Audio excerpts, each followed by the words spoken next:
Yes, people, and welcome back to Spurs Kings TV to talk about everything that has happened over the last week and what a week we've had. But before I start, please make sure you do like this channel and you do subscribe if you've not subscribed already. Let me bring on the guests straight away. We have our residency, Oren. How are you? I'm good. I'm good. Oh, good, man. Let's me bring on the next guest. I'm making it quick today. Elijah. Yes, my peoples. What up? What up? How What you up? doing, What man? up? What's going on? All right, Chilling, cool. man. My next guest. Yes, Mr. Mikael. Phil. I don't know which one to call you, but big up, man. Thanks for coming on again. I'm grateful to be here. Not in the best of situations, but we're gonna go on, get the show on the road. Listen, we're gonna carry on what we were speaking about backstage, and it was about the whole. Is Tudor gone yet? Is he still here? What are we doing? Are we gonna appoint someone else, or does he need time for his bereavement for his loss? I know he lost his father, whatnot. Let's just start there because we do need to talk about Atletico because it's been a week. We won a game, Atletico. We also lost a game recently, 3-0 at home. And there was a street parade as well, so we can talk about that. We could talk about lineups as well. That was included when we get into the game. So there's a lot to dive into, and then also sporting directors. Apparently, they were looking at some sporting directors, and we're full steam ahead on that. I don't give a damn about no sporting directors. I don't care about that. Manager and get that team on the championship. Sport directors can wait. no disrespect, like, but lastly, championship. Are we getting relegated? Like, there's so much to get onto. But yeah, let's start with what we were talking about backstage on housekeeping. Yeah, let's talk about Tudor, man. And Oren, I feel like you're itching to talk about it, man. And anyone could jump in at any point. This is an open conversation. Even to you guys in the chat as well. Big up to the chat. I haven't even welcomed you guys in, man. Big up Henry there inside the building. Yeah, it's kind of like I'll try and cover. The thing is, against Real Madrid or Atletico Madrid, just get a win. Players did that. Got a little bit of momentum. It was never about going through, but he kept it simple. And then Nottingham Forest, everyone thought it was a back three. And I'm like, right, okay. But then the lineup starts.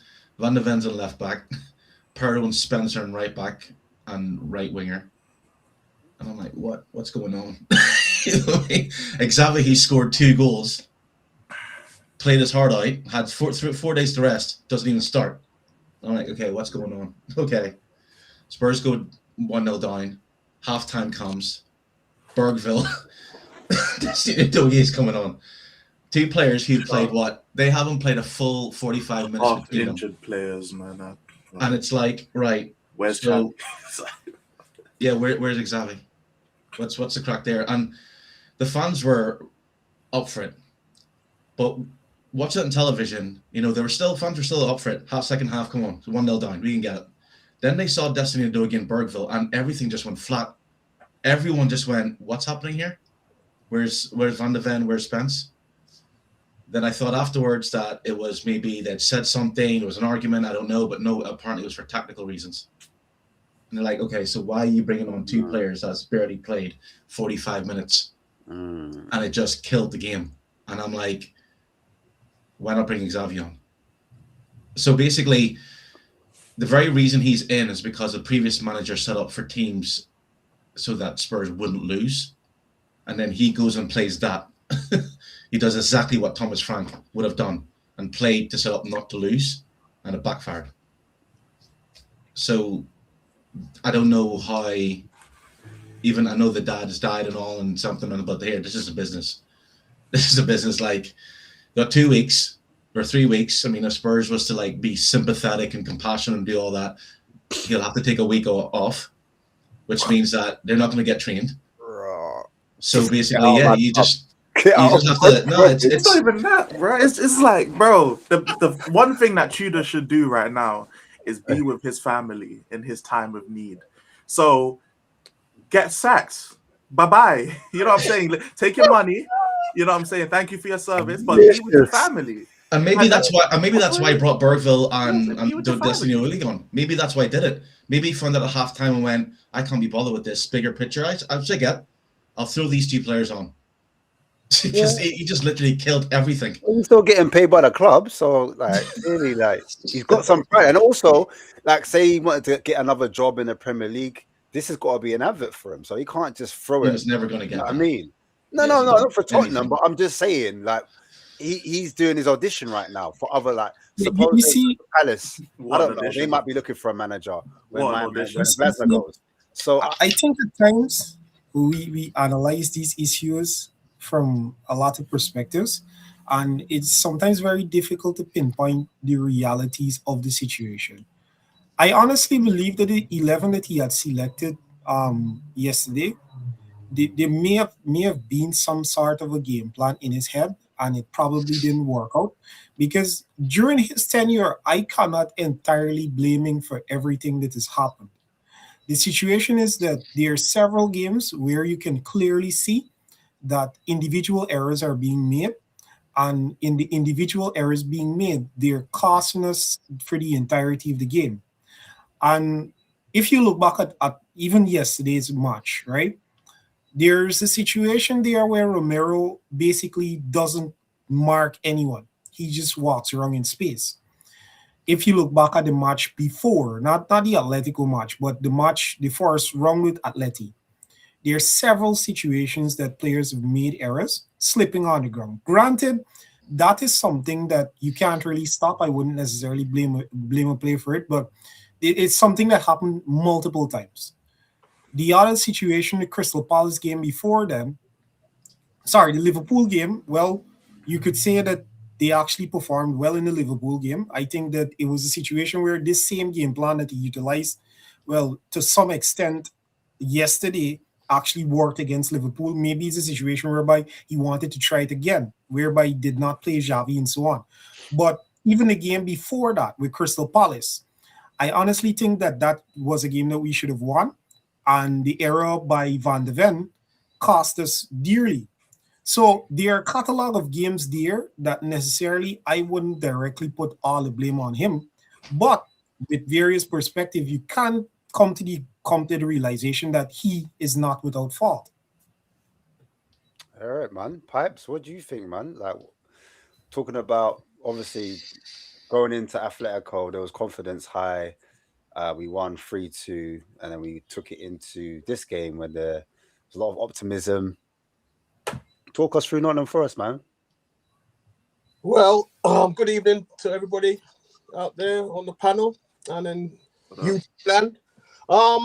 In terms of yesterday's game, well, no, let me just deal Wait, with hold on. Before you even begin, the chat is emotional. Bruv, it's just a tagline. Right. I didn't even write it. You know, it's First of all, I didn't first even it's write the Marlon's tagline. fault. I was busted up because This is a Marlon title. Hey, know. I can't But believe that. you got to put I the can't question believe mark, man. Man are triggered by a title. Like, No, you got to put the question mark. The full stop here makes it like true finality. You know what I'm saying? I It said, has to be a question this mark, is bro. correct. I've never seen anything like I'll that. be You know honest, what? yeah. It is emotional times. For a second, I thought he was sacked. I just. I did. I actually checked. Oh, I actually did that's check. all right. No, for a second, I was like, damn. Did he actually get sacked? I'm sorry, Paz. I had to call it out. I checked Twitter during the intro, Yeah, bro. I was checking the refresh. I'm thinking, where's Ash got that from? I'm like, oh Nah, shit. your They Inside got info. sources, bro. They got I sources. didn't- I in that. checked I'm checking it now to try and save I'm not the gonna lie. show. I haven't checked the title myself, but big up to Marlon. You did a number, man. You got people. You got people triggered. Oh yeah, That's why his he's not here. Wi-Fi. Yeah, his Wi-Fi is here down. no more because of that. Yeah. Listen, wait. When people say like Bergville, Archie Gray, best thing, Spurs are back. People ain't got a problem with that. You know what I'm saying? Tottenham are back. You know what I'm saying? Them man ain't commenting on them. But yeah, sorry, Pipes. Go on. No, I mean, yeah, in terms of the whole week, my mind goes back to Don Antonio's so-called rant almost 3 years ago to the day, when he said quite plainly, this club, this team, they cannot play with pressure. They can only play when there is no pressure. So you have the Liverpool game where No pressure. it's a term I don't like using, but it really was a bit of a free hit. We were expected to get battered. We didn't. Atletico game now. Again, really, it's a dead rubber. Let's have it right.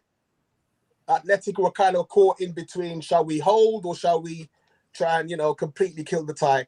And we played well, though. We played well, so we take it. But I said on this stream last week that the Liverpool game would only be as good as the game yesterday against Forest. So the game against Forest that's the pressure game, innit? That's the money game. And the fans, I don't know if any of you spoken about the whole parade. I ain't gonna lie. Talk on it. This is your time. This is you guys shine. Go on. Well, I'm not gonna lie to you. When I first saw the footage on my timeline yesterday, I thought it was footage from our Europa League. I'm not gonna lie to you. Real talk. Yeah, I thought that was old footage. Then I get to find out, this is Tottenham High Road. This is live yesterday. And the blue flames are out. The fans are lining the streets. And I'm getting uneasy now. I'm thinking, this is a bit much, fellas. It's a bit cringy. You know what I mean? It's only Nottingham Forest at the end of the day, and you're hyping up the game to something that it's OTT. We're not playing that lot of the road. But to be fair, though, the message was to get behind the players, innit? And they saw this as a 6-pointer. So that's the reason why they were like, this could save our season, and it could go on to Correction. It was a 4-pointer. I quote Tudor.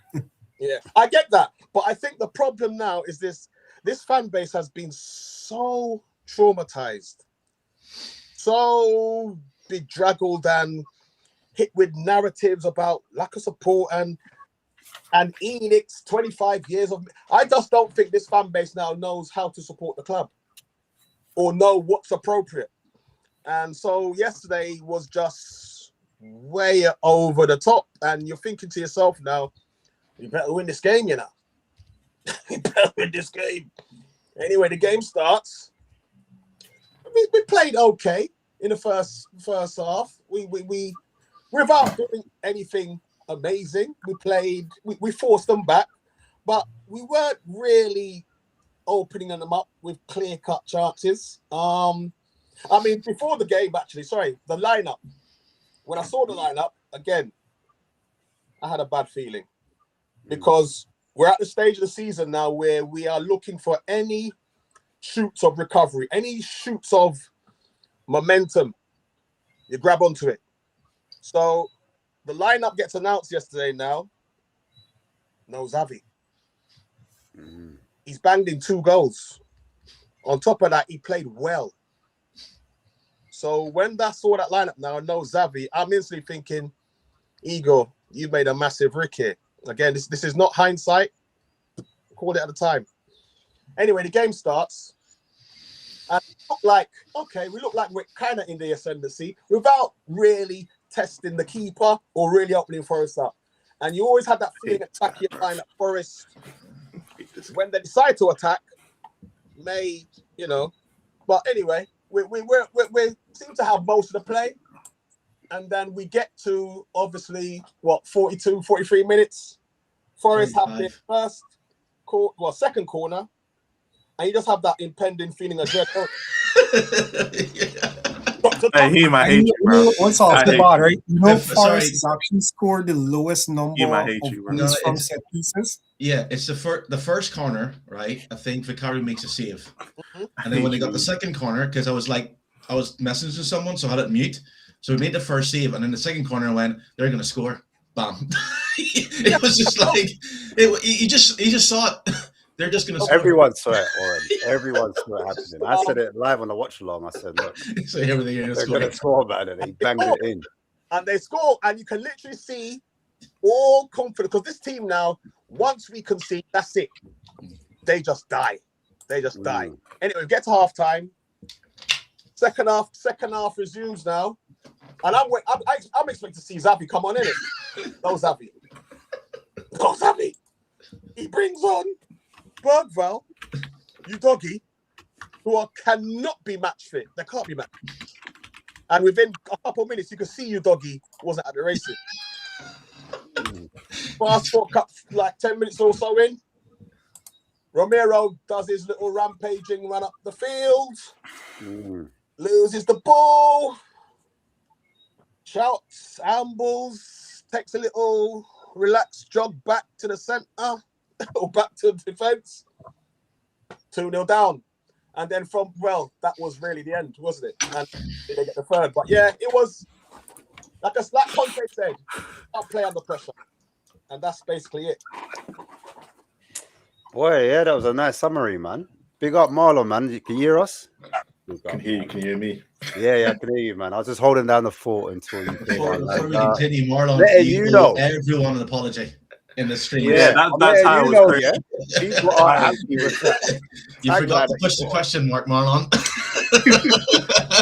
Clickbait. He knows what he's doing. Mr. I don't know how to use social media. Grammar is very important. This guy, man. That devious smile. He knew Look exactly at what him. he was He doing. knows what he's done. He knows exactly what he's doing. He knows I'm not gonna lie. Oh yeah. Oh, my Wi-Fi's down, guys. He was really laughing at this. Ash wasn't catching smoke. Hey, people. I put his thumbs down in the video. What was that? Raw. Reminds me of Dave Chappelle, man. Marlon, do you know how much people you had on their phones seeing if it was right? Because I came on and it was just the title. So I was like, where's he got this from? Hey. The ironic part with him is that he actually put a full stop. It should have been a question mark. Yeah, exactly. Marlon knows what he was doing. His Wi-Fi wasn't down. He just wanted to see the reaction. Hey, there is a question mark there. Don't tell me. There is, but not at the actual title. It is. It's at the end. You just can't see it. This is how YouTube goes, isn't it? Tudor Sacked. So it's on them. It's on them, yeah? It's on them. Well, No way. you say that. Someone did text me like literally an hour ago and basically said that Tudor and Spurs have agreed to let him go. Oh, Right, breaking news! heard that. Hey, the plug is broken. So As a mutual One agreement. time, kind of like, thing? here we go. yeah, apparently a mutual agreement is gonna come out. Get Obviously, they're gonna let Romano. him. Milano. You know Yeah. what I'm saying? So apparently, yeah, someone texted me, not a Spurs fan either. So it was someone Where is really. that? Hey, That's if why it he was doesn't late. come true, we're on to That's why hey, I was. let's go. There come was no true. Wi-Fi issues. Martin was doing it for bits of Romero. Hey, you got here we go to the title. Here we go. Yeah, here we go. You heard it here Oh, first yeah. on Spurs Kings. Yeah? Yeah. Look, I'm just saying what I heard. I'm not saying it's true or not, but It what I've has been to be told. true. It made it seem that way. Yeah, no, but what I've been told is that Yeah. there's been a mutual agreement, and I think they're going to use the whole. He's going It's to, personal. gonna have to be with his family over the next few weeks. Yeah. Kind It of, makes so we sense, have, though. yeah, it does make sense. Because the way I see it, like, and I think Oren said it already in the background, and he said, like, you can't have a manager going into games and having an bereavement, especially dad. It's his dad, like, and you're trying to motivate players where you're yourself. You're not right in the head. And imagine like you're 1-0 down at half time. You know what I'm saying? You're gonna lose your mind. You might just flip out a man and start, rip a man up and put him against the wall, all because you're dealing with family losses. I'm thinking, did he find this out at halftime? Did he know something was at halftime? Apparently, he was told straight after the game finished It was yesterday. after the game. It wasn't It was halftime. after, it was after the game. After the game. He didn't So- shake hands. So basically, you know that point that Oren made about the players being taken off, and then Bruno came out. That's the assistant, by the way. He came out and he said it was tactical, innit? That was the reason why he took off Van der Ven and Spence. I am with Oren. I don't think it was tactical, and this is just my opinion. Mhm. I think Spence and Van der Ven had a little mashup. Yeah, I'm saying. I think there was a couple words that were said. They've got And- previous. He got pre- exactly with Frank. Remember when he would come off? I said, yeah, the way they both got hooked, it's mad. And the way we played afterwards, it was mad. It didn't really work out. So I'm not sure if it was tactical that he threw on Bergvall, and I think they're just saying that just to save face. Because remember when he first came, he said, "Boy, this team's got a lot of talent, blah blah blah." But then when he lost the first game against Arsenal, and he came out in a press conference and he said, "There's more problems than you guys realize." Do you remember when he said that? there's more Yeah. problems. Meaning that, bro, there's bare mix up. Like players aren't, like some players are with it, some players aren't. And I even saw when Conor Gallagher come on, and I don't rate Conor Gallagher, but when he came on, he looks devoid of all confidence. He looks so uninterested. And I think that could be a reflection of the changing room of what's going on. You know what I mean? Yeah, but I think that's also a reflection of himself, because like up to this day, we still question why was he brought in. The thing is, it's like I've said this all season. The players on the pitch, there's players who want to win for the club and players who are just not good enough, and they know it. They're calling each other out now, and they're not happy about that. And basically, once again, you're walking in. It's a big game. Maybe like I've said this before. Like maybe if you have, like those players would have seen the coaching to come up with that tactic. And this is something Igor Tudor said in the press conference, because I watched his press conference before the match or on the Friday, and he said, just want to know, like, this game is not make or break. If we don't win this game, we're still going to be okay. And I'm like, wait a minute, that's not what fans want to hear. And then basically that tactic would have been done even before they got on the team bus. So he'd have worked on that.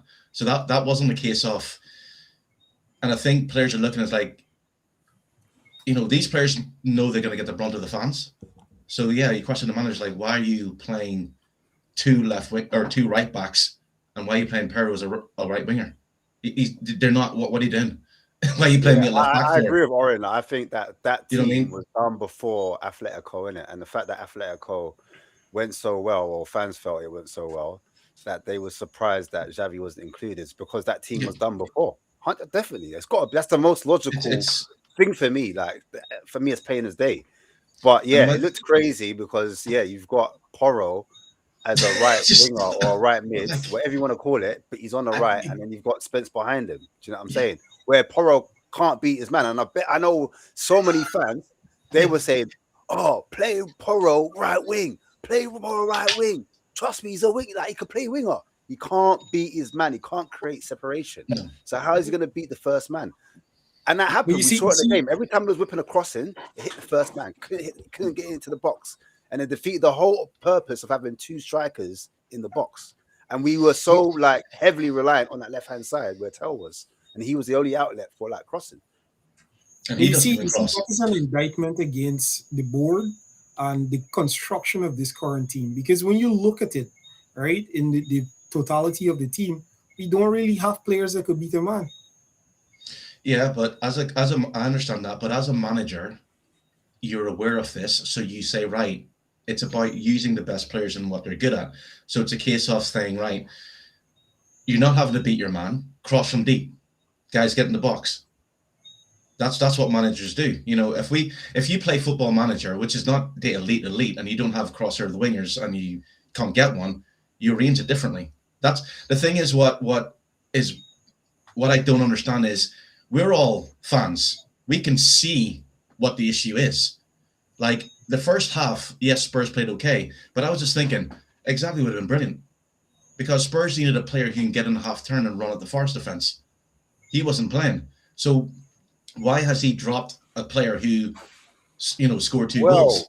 I mean, look, I'll let Marlon comment on this one, but I was going to say, look, you look at Forest's team, they're a lot more physical than Spurs. So maybe they're looking at what Xavi Simons versus Sangare. Sangare is a lot more taller, physical than him. Would he have eaten him up? Would he have not? No, I mean they played that far, so they played the pivot of Gray and Saar. So I mean, why not play Polina? If you're talking about physicality, play Polina. Yeah, no, I agree. I'm just saying on the Xavi point. Like Xavi is someone who can. Player, but just for devil's advocate. Xavi is someone who actually looks to protect the ball and like run with the ball. Like Pap Saar, he's a feather, bro. Like, I like Saar, but like he's been awful. You know, like this pivot, like at least Archie Gray was trying to do stuff. Pap Saar's been a passenger and he keeps getting 90 minutes, and I don't understand why. But you see the thing is here with Saar, right? I think that they continue to like kind of misprofile him. I don't know, like the situation that he's more suited for, is better for him to play in a 3-man midfield where he's the runner, the legs of the midfield. Like otherwise, it doesn't really be fruitful for him because I don't think he's that technical. I don't think that he's that good defensive.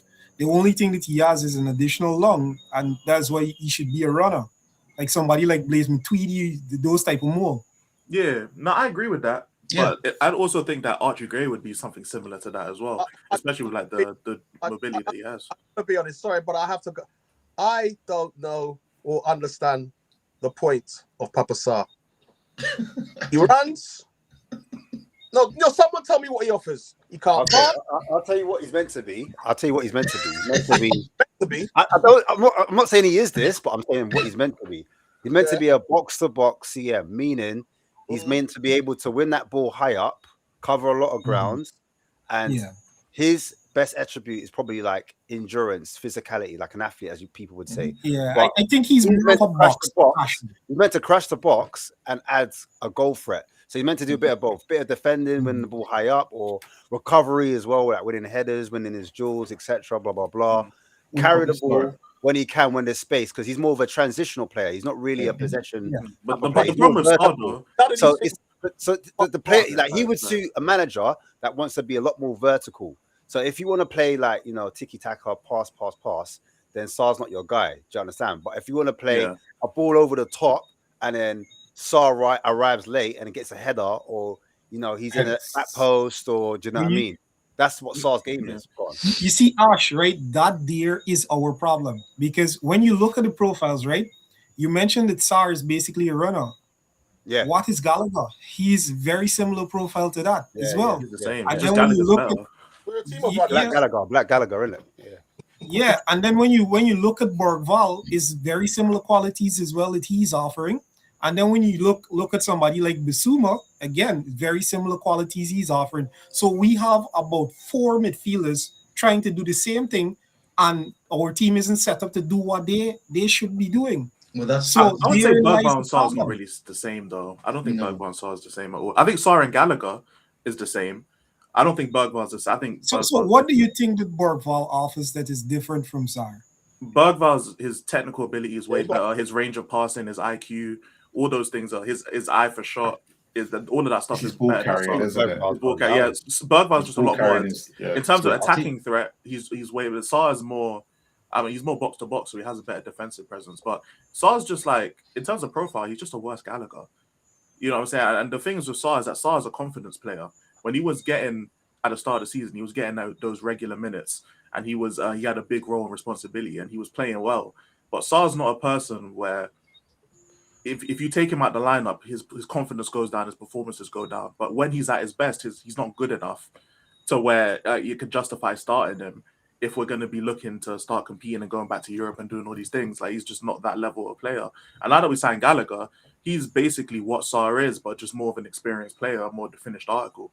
So at that point, I'm ready to move on from Pap Sarr myself. I'm like, we should. If there's, I know he's homegrown and he has all that kind of stuff, but if there's a suitor out there for Pap Sarr who's willing to offer like 25 million or something like that, bro, just get rid of him. Like, you know what? With Pap Sarr this season as a midfielder, he's scored 2 goals. Let me show it up. Yeah, he's got 2 goals, and it's not. I don't think he's got any assists. Last season, what did he get last season? Because he's been in and out of the squad this season, isn't it? So last season he got 3 goals. I can't see how many assists he got either for last season.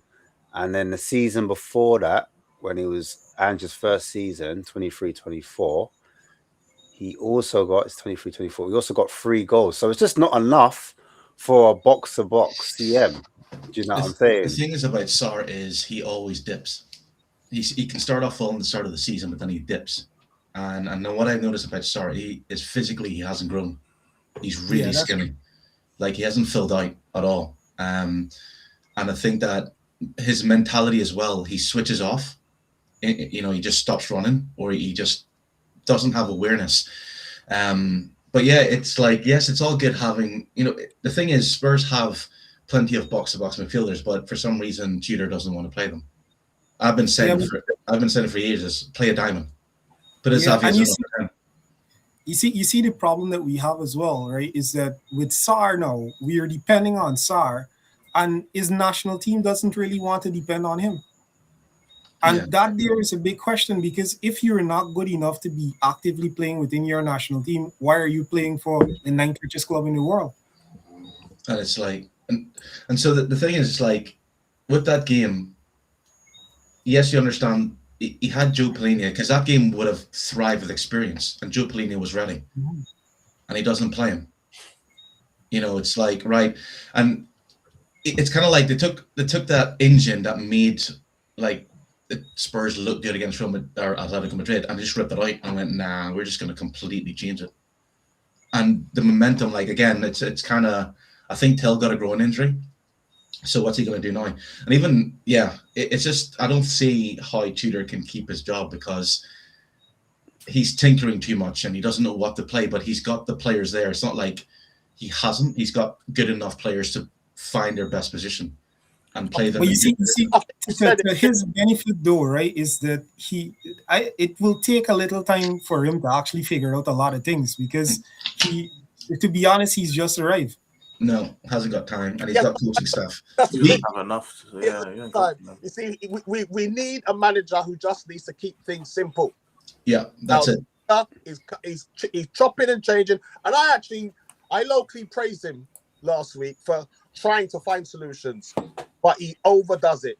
Yeah, he's tinkering, playing players out of position, and at the end of the day, he hasn't won a football match in the league.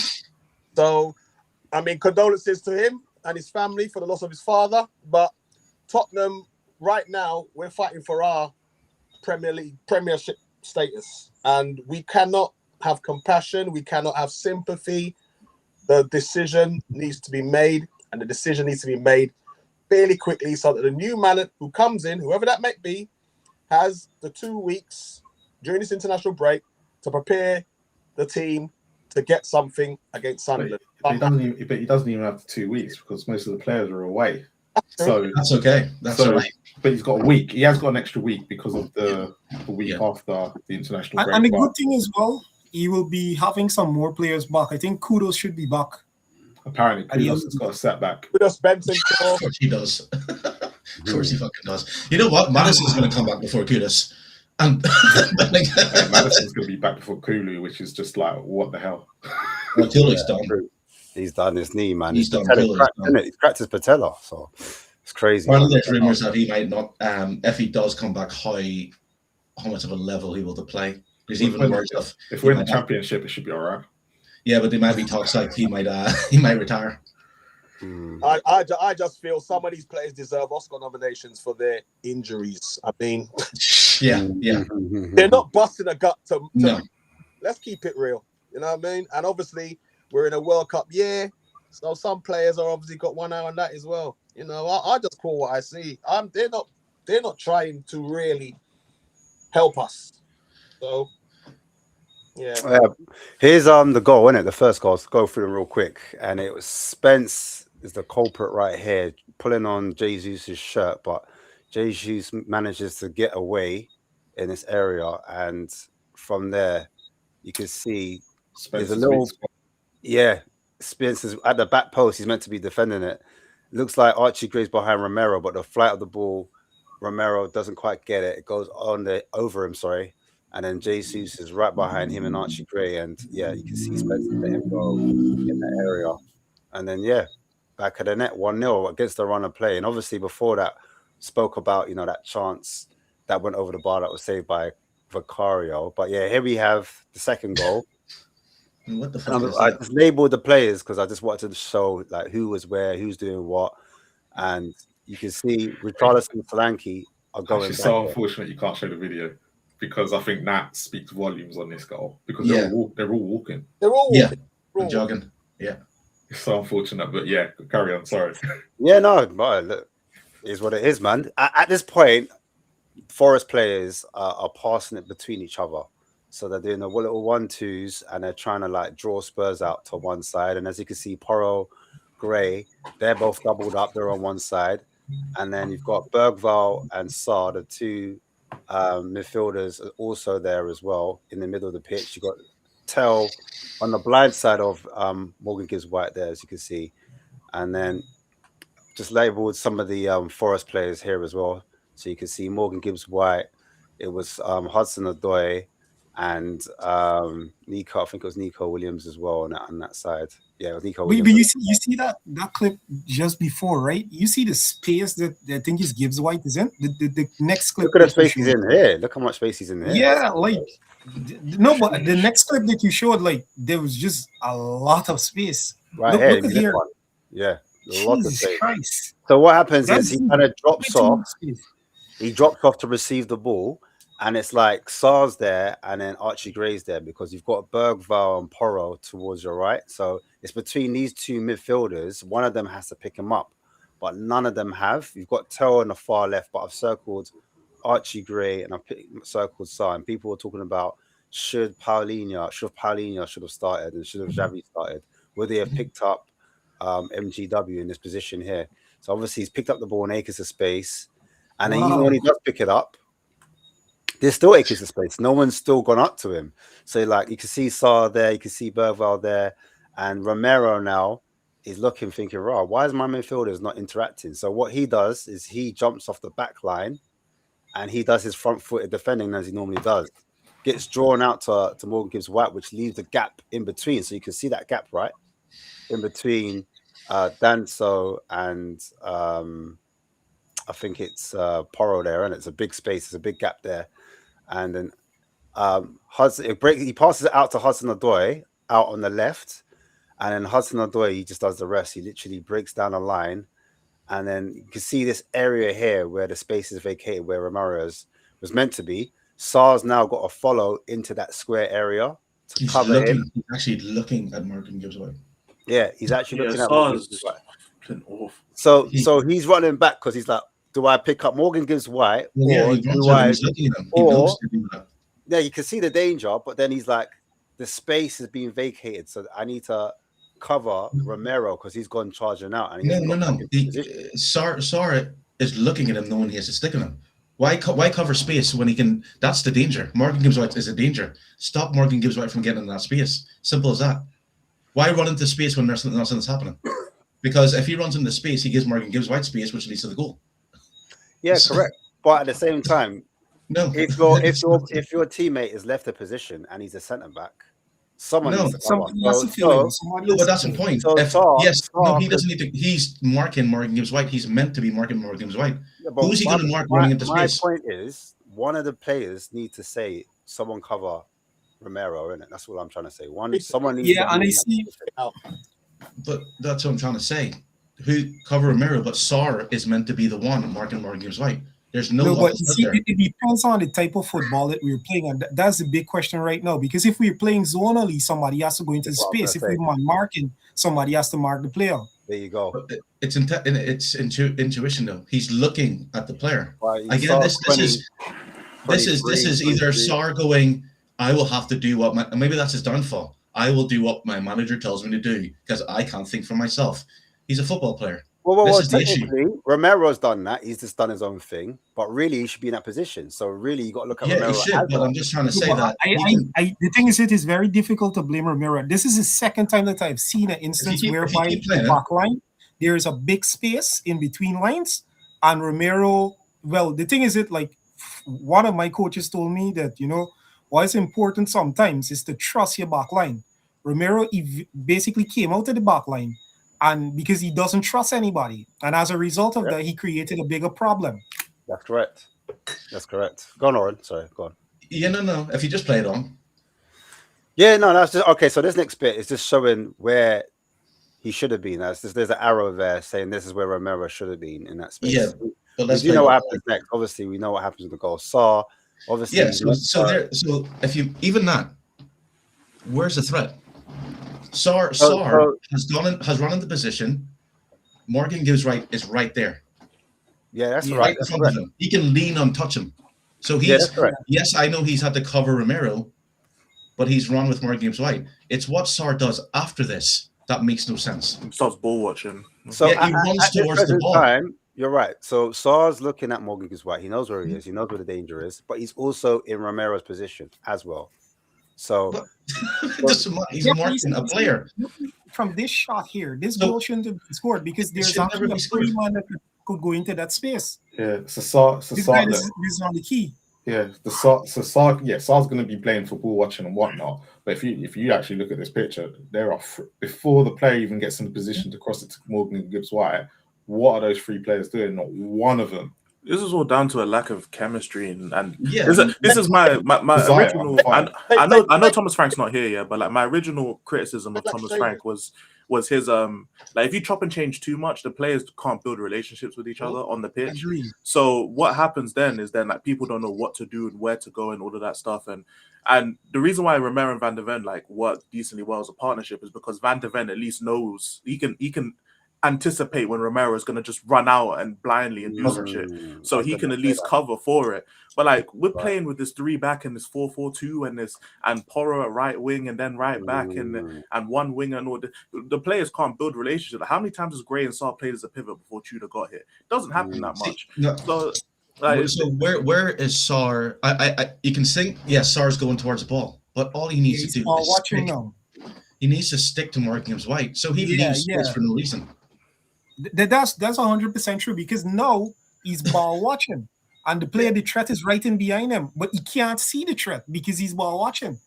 And the thing is, he's not only ball watching; he actually runs towards the ball, which makes no sense. There's two players there, like Romero. I think I don't know who else that is. If he holds his position, right?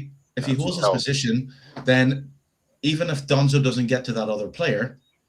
Like if Sarr holds his position and that ball is crossed, he has an option to clear it from getting a number Zeus or Morgan Gibbs White. But he actually runs towards the ball, which creates a space. You see, this is kindergarten level defending. This doesn't make any sense why he did that, but of course it makes sense. At the same time, to play devil's advocate, what Morgan Gibbs White does is he runs towards the near post, but then he slows his run down to create the space, and that's good intelligence on Morgan Gibbs White's side. But obviously, on Sarr's point, like you said, he's anticipating that Morgan Gibbs White is going to run into the 6-yard box, which he doesn't. He slows down and then he pulls away, creates that space, and then it's empty by the spot, that penalty spot there. He can see his shirt. Sarr's not aware of where he is. But who's behind Morgan Gibbs White? What player is that? Call him Mamani, but we're not going to have a go call him because he doesn't have football like you. I think it's actually Tell in that position. He still needs to be accountable because the situation is here. She's actually seeing the picture of everything that's going on. At least he could tell Sarr to don't do that. Let's start watching man. So I don't think he's free from accountability either.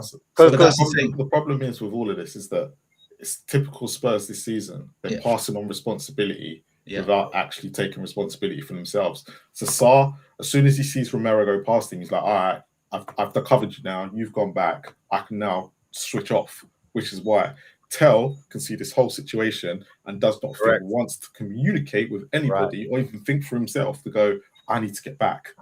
I need to go and help my teammates here. And that's the biggest issue. Everybody in this picture, there's no. But one thing I have to ask though is that at this point right here, I'm also looking at Romero. Romero can see Sarr, he can see Igor Jesus, and he can see Gibbs White. If I'm Romero, I'm running to Gibbs White here because Sarr is the only thing blocking Igor Jesus from a free shot goal at this point. But Romero's never going to. Romero's no, I know he's not. I know he's not. Romero's but like, always going to go towards the ball. I agree. No, I get what you're saying. But like, we're only talking about in the vacuum of this goal and what players should have done. If I'm Romero can see everything right here. If I'm Romero, I'm running into the spot that stops Hudson-Odoi from making that pass to Gibbs White. Because because Danso has let Igor Jesus go. So at this point, if Sarr turns around to look at Gibbs White, that's an easy sweaty goal. You know what Romero's thinking? That's what was mentioned earlier. Romero doesn't see that. He's looking at the ball. He's ball watching. He's ball watching. Remember, Romero is the one who's gone out, caused the problem to begin with, and then tried to cut. And then what he's done, he's not even he's thinking, I got to cover myself here because I've been caught out. But this is why I talk about relationships with the footballers. Like, when there's too much chopping and changing, too many formation changes, they don't learn to like have these relationships and be like, if you just have like two DMs in front, like if it was always the same spine of footballers, then they would know, Romero's probably going to run out here. Let me do this. And this, I'm not saying these things wouldn't be a problem. But on your point too, is the injuries. No, I forgot to build the chemistry. I think thinking about this, I think the biggest issue in this picture, and not meaning to sound anything other than what it sounds like, that these are not English-speaking players. There's no talking. There's no communication. Brexit. And I think no, not in that way. It's like I think if Romero spoke English as native language, he'd be able to shout. Sarr be able to shout. But because they don't, when you're in pressure, you know what I mean? Like you're able to yell. Was it Romero talking in the Spurs website? And wasn't he talking? No, let's we're talking about that shit. All together. The problem you've got is I would agree with you, Orion, to a certain extent. As in the talking. But the problem that I have with all of them is when they go on international duty, they do exactly the same. And they're speaking their native language with their own players, and they're still doing the same stupidness that they do at Spurs, but they get away with it because they're probably around, like Romero and Van de Ven especially, around better players than they are. Yes, that's what I mean. So like, but that's because they're around better leaders. That's what I mean. Yeah. So basically, it's like a leader is someone who can speak and talk. And but it's got nothing to do with where they're from. It's more to do with who they are as people. Yeah, but what I'm trying to say is, point, right, is that maybe it's a situation whereby the players that they're around internationally knows that Romero would do this, and he would decide to cover for him better. No, it's not that. It's like, yes, they're speaking in their native language, but if you can't speak, if English is not your native language, it's difficult. Like Toby Alderweireld and Toby and Jan Vertonghen were Belgian, so they're able to communicate with each other. And to be fair, Lloris was French, so I'm pretty sure in Belgium they speak French as well. So so they're all able to communicate. Where you have the back line, you have Romero's English is not the best, so you never see Romero like maybe he can talk English, but I think he's better talking to Tudor in whatever native language. I think Tudor speaks. Boy, you see, I just think it's there's no. I don't entirely. I think it's just relationships. I don't entirely agree with it, because when you look at Arsenal backline, Calafori is the left back, Saliba is the centre back, Gabriel is the centre back, Timber is their right back, and Igor Raya is the centre back. All five of them actually speak different natives, but the defense still works. That's why I say it's relationships. The DM as well is English, and the DM is English, and the person that goes beside the DM is Spanish.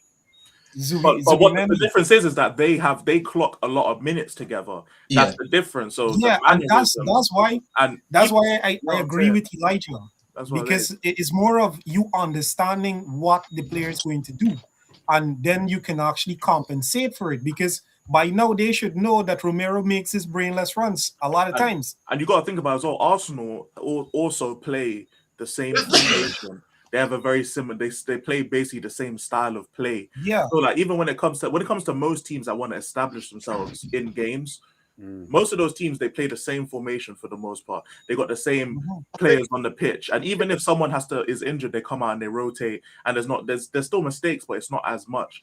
And it's because like this whole season, it's been different lineup changes, different formations, whether it's Frank or whether it's Tudor. It's everything's. There's never really been a set period of time where it's always the same players playing, and as well, it's the same. It's never really the same players playing together. And these players are the same formation, and even if it's the same players and same formation, it's never the same instructions. And whenever you're just playing all these players, it's hard for them to actually build that type of chemistry with each other, because like there's such a thing as communicating without talking. You know what I'm saying? Like we talk about body language, talk about habits that they build together, all that kind of stuff. What we have to understand though, we also have a team that are lacking confidence. Yes. They are chronically lacking confidence. So they are hiding on the pitch. Yeah. They're passing off responsibility to someone else. So you have the imperfect storm. Because nobody wants to take the responsibility. Nobody wants to be, possibly making a mistake. So right, and sorry to go back there. Sorry for interrupting you. Yes, Gabriel, he speaks fluent French, and Isabel is French, so that's why they're able to communicate. I know, but it's not their first language, though. Yes, I know, but he speaks fluent French, which is close to, good enough well, to. Yeah, Romero but Romero and Porro both speak Spanish, but like they have defensive lapses as well. It's like I understand what you're Romero saying. speaks Italian as I well. understand what you're saying, but like as you said, like if you're in like a split situation, and I don't speak two languages, so I can't say. Maybe someone who can speak more than one language can let me know. But like if you're in a certain situation, you have to rely on instinct. I don't know that they're instantly going to be looking at someone and think, okay, they have to speak this language, and they go. Maybe they do, maybe they don't. I'm not sure. But I just think that it doesn't matter. The reason I say it doesn't matter as much is because like these are all international players. Like players, if you play for a bigger team, you're gonna have players from all different countries and all that stuff, and they happen to not have these mistakes as consistently as us. And I think it's just more down to the chopping and changing of formation, managers, players, setups, instructions. I think we just don't have a set style of play. We haven't had it for ages.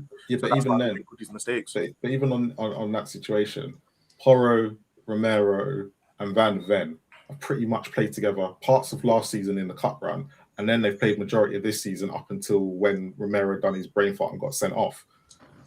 But it's different systems, different. It's because but you see, because these players don't want to take responsibility and they don't want to, like Pipe said, they're hiding because the relationships that they've built, they've been together nearly 2 years, and Romero rushing out on its own isn't necessarily a mistake unless it leads to a goal. But that's what I'm saying. Like the traits of these players, they know the traits of each other. Romero and Van de Ven together in the back four, they play well off each other because they understand each other. Van de Ven understand like when one goes forward, one comes back. Like you can see the relationships that Romero and Van de Ven have together. But they're really the only two players that have like some form of relationship on the pitch. Marlon, in this play here, right? You there is no Van de Ven there. Porro doesn't necessarily do a bar. In this situation, so it's more so it's about Sarr, Muani, Danzo, and I think. I don't know, there's Udogi at the back there. So you can't necessarily use that as like a point of, well, they didn't play together. They play together a lot of times, so they understand. But this is not the only situation this season. I think that's more my point. It's not. No, I agree, but like even looking at this, like Pap Sarr, I think Danso is someone who allows Romero or Van de Ven or whoever he plays with to dictate, and he follows suit. So I don't even think like playing Danso is that bad. But the whole point is that Pap Sarr was ball watching and he left Gibbs White. Pap Sarr is someone who's been inconsistently in and out. Was away to AFCON for 2 months. Like this, Pap Sarr is not someone who's been playing 90 minutes whenever he's available. Sometimes he's fit and he sits on the bench. Let's talk on Danso here, right? Because Danso gets a bit tight, the striker, Awoni, and Awoni manages to get onto his blind side. Do you know what I mean? This is a quality goal, by the way. Yeah, it's a great cross. But I think what it is as well, again, it's back to that communication. I think Danso steps up. And he expects the other players to step up. So then technically when that ball crosses in, like if Udogi's where, say, I don't know who that is, Romero, stepped up or whatever, it's a great ball and unstoppable. But again, you have two players. And Awoni's behind Danso. He's behind him. You can see. If I'm Udogi, I'm cutting it off though, because you know where he's gonna go. And I guarantee I don't think that would have happened if that was Van de Ven. Now, but you see the thing is with that play, right? Udogi isn't necessarily in a bad position, but it's the communication again, because he should have been telling Danzo, man behind. And look at that, and Udogi, again, someone who's always injured, so he doesn't have any consistent reps with Danzo anyway. I understand why Udogi don't want to get involved in that play, because if the ball comes longer, it's the guy in the back post basically here. You know what I'm saying? Like it's like Pep says, he's hiding. Adogi came on and did did nothing. I've never seen. It goes back to the goal against Atletico, the second goal. Not one. If you look at that second goal, there was 3 mistakes from that corner, and not one of them wanted to go towards that ball. And they've done exactly the same here, where Danso, he's tried to reach it, but he hasn't anticipated at all to get to that ball first, and that's the big problem. If you're not going to get to that ball first, it ain't gonna happen, because yesterday, how many times Murillo and Milenkovic got to the ball before Solanke and Richarlison that everyone said Solanke had a bad game, which he did, but that's because they had 2 defenders that wanted it a lot more than our lot. I hear that. And it's not only that too, right? As it relates to communication, if you look at how much Milenkovic was communicating with his backline, he was very angry at them. A large part of what was going on, I saw him shout at a lot of them because he wanted them to do the right thing. And we don't see that in our team. Don't see that at all. Don't see that, yeah. We don't get angry. So we don't talk. We don't get angry. And it's like I said, it's a perfect, imperfect storm of why we are struggling to win football matches. You know, we're done here, Pipes, aren't we? We're finished. I think, but that's why those subs are so bad. It's back to the subs like that. That's why the subs are horrible. The subs killed us. Udogie and Bergvall have been out of the team for months, and then you've got Xavi Simons, who has been relatively healthy throughout the whole season. He's been one of the few people who've been relatively here, and if there's any player who has relationships with other players on the pitch, it would be Xavi Simons. It would be like someone like Kolo Muani. We know about Kolo Muani, but at least he's someone who is willing to like come in and play football, bro, and actually try something. But like bringing on, like on paper, bringing on Bergvall and Udogie, they're more attacking minded midfielder and defender. But like, how do you take off Van der Ven and Spence, two defensive minded players, and then you can't go forward? That just shows a lack of relationship between the players. Like Bergvall hasn't had to play with these men in ages. Udogie hasn't played with these men in ages because he's been injured. So what happens? So people don't know where to go. Like if we will watch the second half, everyone's just standing. There's a reason why everyone's just standing. Did you read that comment that Marlon just brought up? Marlon just brought that comment up, and I said it at the start. And it says no confirmation that Mickey or Jed was replaced due to injury. Even like now, I'm looking. I can't. No. There was never injury. The assistant said it wasn't injuries because it was technical. Yeah, right. It's tactical. Yeah, but at the same time, like I said before, it could have been a bust up. We don't know. They have got. We don't know. In terms of I can understand it. Angle, because the thing is, it doesn't matter. It doesn't matter if it was a bust up. It doesn't matter if they refused to come on. It's who he brought home to replace them. That's what matters. Bad, especially Bergvall. Bergvall. That's the point. If he'd have brought on Xavi and maybe brought on Destiny, people would have got that. But he brought on two players who haven't played. Was that a statement? Was that I'm going to throw these two players on to lose the game? Because it did nothing. I think he wanted to bring on Udogie because he's a left-footed fullback, and Van der Ven was playing left back at the time. Yeah. So he wanted to add a bit more width. I think Bergvall. He doesn't do that though. No, but he killed it by bringing on Bergvall, because the problem is that when we had Spence and Porro, the reason why we were able to, I'm not gonna say play football, but like the reason why we're able to at least hold possession in the first half is because of the threat of the width, at least in my opinion. Because we always had someone, whether it was Tell on the wing or Porro loves to hug the wing, we always had the wings as a threat. But when you take off Spence, you put Bergvall, who was basically playing as like a right centre mid, and then you have Porro out there as a sole winger. I don't know if anyone watched the Chelsea versus Everton game, but Rosenir did that with Pedro Neto. He literally took off who was playing right back, I think it was Gusto, and he left Pedro Neto on the right by himself to basically run the entire channel. And what that happened is that it killed any type of every time Chelsea had to bring the ball forward, they automatically shifted left because Pedro Neto was the only player, and they ended up doing the same thing with Porro. Tudor did the same thing. He took off Porro's cover and Spence, and Bergvall automatically comes inside because he's a right centre mid, and then Porro's basically running the whole channel by himself, and it makes Spurs so predictable that all they can do is go left to Udogie. You can't control the football the whole game. Did he control the football once? Well, the whole 45, he didn't. He played horrible. Clearly doesn't rate Xavi Simons. Because for him to bring on Bergvall again, because I think he was going for, like you said, a right CM or maybe like another 10. Like he wanted a 10 on, and he thought Bergvall coming on. But Bergvall's not a 10 for me. That's the thing. That's being misprofiled.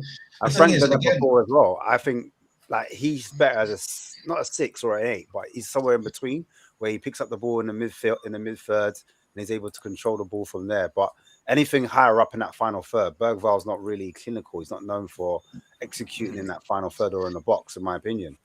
Yeah, but the thing is, it's like, if that was a fresh Bergvall, we can have this discussion, but it's not a fresh Bergvall. He wasn't match fit. So again, it adds to the, why did you bring in two players who weren't match fit? Yeah. Because I would have probably brought in Sousa even, if I wanted to do something like that. I would have preferred that, to be honest. I would have preferred Sousa. At least Sousa's fit.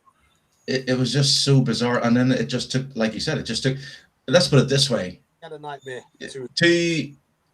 second and third goal came from the side of Pearl because Burtville didn't have the energy to get back and help double team. Yeah. But no one's really talking about. And you see, there's one other element to this too, right? Like when Kudos plays in front of Poro plays way better because of many things. And even to Kulishevsky last season, because they help Poro. And Poro needs help because a lot of times with the physical matchups that he encounter, he get bodied. Yeah, so he needs the help. I agree. Does anyone else because I think Vicario had a few lapses on those goals, man. I know we haven't mentioned it, but I thought some of those goals could have been avoided if Vicario was on job. I know he's got the hernia and all that, but the goal, the way it's gone underneath him, and I know Pipes has said it already, it is confidence. It's all psychological, and a lot of these players are lacking it. But I think if we've had a keeper, like a half decent keeper in between the sticks, we could avoid that second goal going in, and that keeps us in the game for a little bit longer at least. I don't know. But you see that also raises a lot of questions, right? Like if we end up staying up this season, there's a need to make a lot of changes with this team because the squad is poorly constructed, very, very poorly constructed. Because we have a lot of players in various positions, and you don't have any other players in the other positions. Additionally, if we are going to act like a club that wants Champions League and so on, we cannot have the level of goalkeepers like Vicario and so on. Like you got people like Diogo Costa who's available if you pay the money. And those are elite goalkeepers that are gettable and they would be willing to play. But you don't want to do that because before, and that's why I kind of blame Levy to some extent, we're basically penny pinching. And when opportunities come around, then we are going to act as though, you know what, let us go and pay $60 million for Richarlison because this is the cheapest that we can get him at this point in time. Let us go and loan Kolo Muani because, he's a good player, but we're not going to spend a lot of money on him. And therein is where we have a major problem. And I really hope that at the end of this season, the board and everybody sees that this is the problem. We cannot be working on budgets probably lower than some of these relegation teams and expect that we're not going to get dragged into a relegation battle. Do you trust this board? Well, I don't. I don't. That doesn't mean they shouldn't do anything, though. Yeah, the thing is, this is like I said last stream. I think they're clueless. This is the biggest wake-up call for Enoch. The biggest wake-up call. Like last season, they could have woken up to it, but they had the Europa League. And I think for Spurs fans who, want something from Enoch, this is I know Spurs will stay up. I still think Spurs will stay up, but it's the best situation. Because here's why. It's like Enoch has to do something now. It can't just be we're going to get Pochin. I guarantee if Spurs were sitting fifth and all out the cups and Frank, they wouldn't care. Yeah, they wouldn't care. So basically, that's what I'm saying. It's like, are they not getting Poch now? They want him. Oh, it's Zerbi, apparently. Zerbi. They want the Zerbi. They want the Zerbi. Still no, I think they're doing that because they probably want the Zerbi to save us from relegation. But I think the ultimate goal is to get Poch because that's like their only get out of jail card. No, but they said the Zerbi said he would only take Spurs if they stay out relegation. But that's why I think they're going to try to bait him into coming now and give him a promise that if you come in now, you get to stay. But they might end up going. Apparently, we're linked to this guy. A clause that they're looking to insert that if we get relegated, he obviously has a get out clause. So that's the latest I've read. I mean, I'm not 100% enamored with getting the Zerbi, but if it's an alternative to Poch, I'll take it. I just don't think they should have sacked Frank at this point. Like they waited too long. I was never Frank's biggest fan. It's out of their hands, isn't it? It wasn't out. They threw the ball away. We can't say it's out of their hands, but they threw the ball. Like at that point, it's not out of their hands. Like the problem with Frank, right, is that Frank lost the team completely. He never had the team. But that's what I was gonna say. A, he never had the team. And B, the reason A, he never had the team, and B, the results started slipping in November. Like that's when you sack him before the January. If you're going to sack him because remember they were peddling Frank as if he was going to be like our version of Arteta. Like he's going to come in and he's going to start rooting out all the problems and he's going to coach the young kids. You got to remember though, but that's how he got promoted to us, or like that's how they sold Thomas Frank to us. Yeah. But at the end of the day, they didn't give him no signings. They didn't give him nothing to work with. And then after the January window, when he still couldn't get games back because everyone's going down injured, that's when they sacked him. But that's not necessarily true that he didn't get players. He got players because they spent on kudos. They brought in Polina. They purchased. They brought in Muani. No, I'm talking about January. I'm talking about January. Oh, January. Yeah, because when it comes to because again, I was from the 13th of August. I was saying Thomas Frank's support. I'm not Frank's biggest advocate by any means. But what I am saying is that the board. They brought in big players in the summer. I'm not going to fight that. But what I am saying is when players did start to go down injured and the results were already starting to get worse because we just weren't winning games. We weren't scoring goals. But then even when they had an opportunity to fix it, to bring in some players, to give Thomas Frank a lifeline, they didn't do it.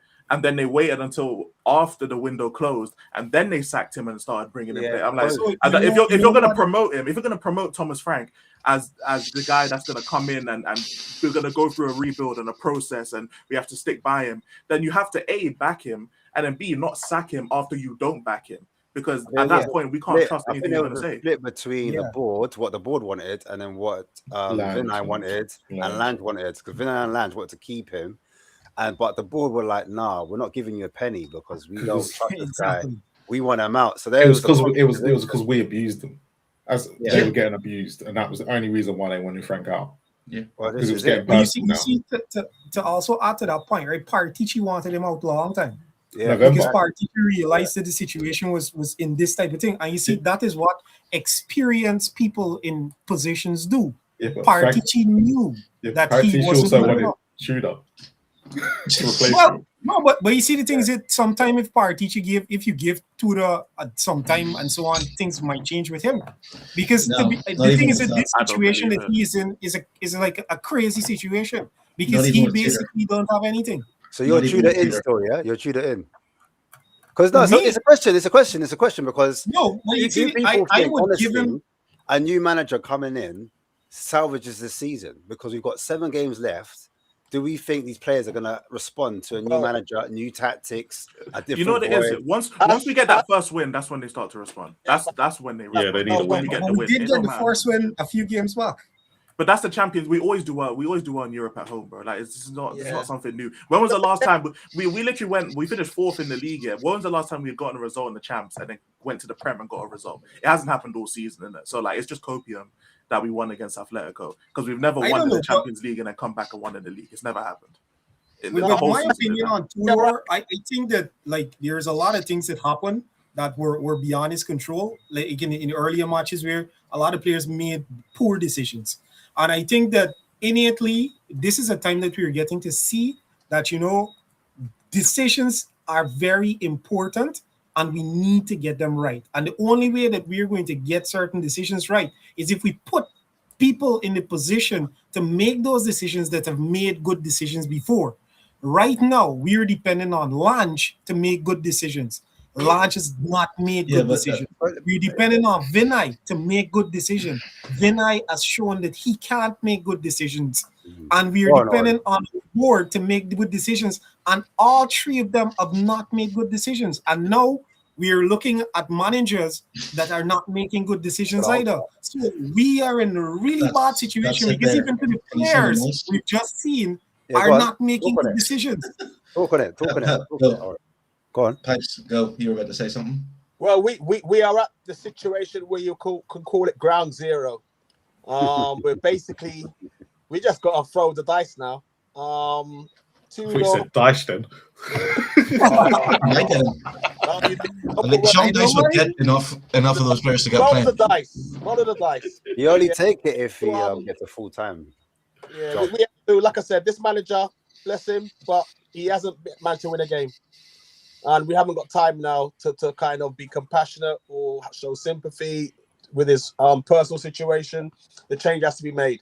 And we just, like I said, we just have to try. Yeah, all right, cool. Let's run with that. So we are linked to an intern and the interim is called Adi Hutter. So, Adi Hutter, or they call him Adolf Hutter. Yeah. I'm just saying that. Look, it's there, isn't it? It's there. Look, I'll call him grey hair, bro. You know what I'm saying? I'll call him grey hair, fam. Grey hair. All right, grey hair. Basically, why have you not got the picture of him bigging up Arsenal? Huh? Have you not got the picture of him bigging up Arsenal? No, he's got the red there on the shirt, innit? But he's got his crop tie. Put it in the chat and I'll put it up. The only thing is missing is the Arsenal. Listen, guys, wait, hold on. Let me land. Basically, with this guy, he is a disciple of Ralph Rangnick because he did play for RB Salzburg, meaning his tactics are very different. He likes a high line. He likes Gergen pressing because that's what Ralph Rangnick brings up in his managers. So we're going back to the high line and we're going back to the Gergen pressing where 3 or 4 players would try to press down one side. So I'm just saying, if we do go down this route, and remember, this guy's got no Prem experience. This is what it's saying. Look, the guy that's quoting this as well, I know, like, don't believe journalists, but it's Jay Percy of a Telegraph. So it's kind of reputable, isn't it? He's a decent journalist. But I'm just saying, if we was to go down that route and we change our tactics, and then all of our players have got to go back to new tactics, and when he plays his football, it's direct. He doesn't do any short passes. It's more balls over the top. It's like Bundesliga, quick transitional. We all know what happens when you do the high pressing and you got a high line. Teams like to go over the top in the Premier League, and they will maul you. They'll eat you alive. You know what I'm saying? And we're asking these players to change more tactics again with a different manager. Yeah, but you're asking. I don't know about the high line because I did look into this as well. He doesn't necessarily high line. He's very aggressive on the front foot, and it's a lot like Ange style of football, but not with the high line. So basically, we have a lot of aggressive players, don't we? Yeah, so that's the thing. The biggest mistake at the start of the season, and yes, we can all say in hindsight, was getting rid of Ange. Even giving Ange till January, because these players wanted that manager. No matter how much fans wanted him out, no matter how, because when Frank signed, instantly there was a lot of rumors like, will the players revolt against him because it all wanted Ange, because of who he was, the father figure, run through doors for him. Frank came in and they just didn't like him. But Oren, do you not concede that? And I've said it. Ange started the culture of us losing football matches every week.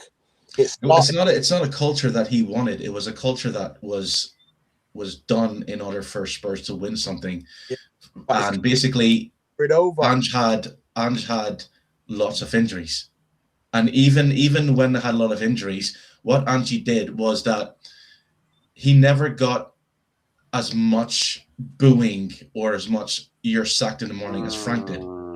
So yes, I'm not saying that. I'm not saying he didn't get booed or whatever. But what you don't remember this? Yes, I know. But what I'm trying to say is, those players saw that as a father figure who would stand up for them and protect them. I ain't gonna lie. Love them. In hindsight, I agree with Oren. However, it's only because we know who they went to after. That's why I say it. Yeah, because like at the time, I understand. I want to know. But in hindsight, I agree. At the time, I want to know. Wait, I want to know if we didn't win that cup, would people have the same energy? That's what I want to know. Of course not. No, hell no. Hell no, they would not have the fans would not have the same energy. That's the end of the argument. No. I'm not. Again, I'm not saying what I think. Like, yes, sorry, remember that. I am saying what I think. I'm looking at the perspective of what these players wanted.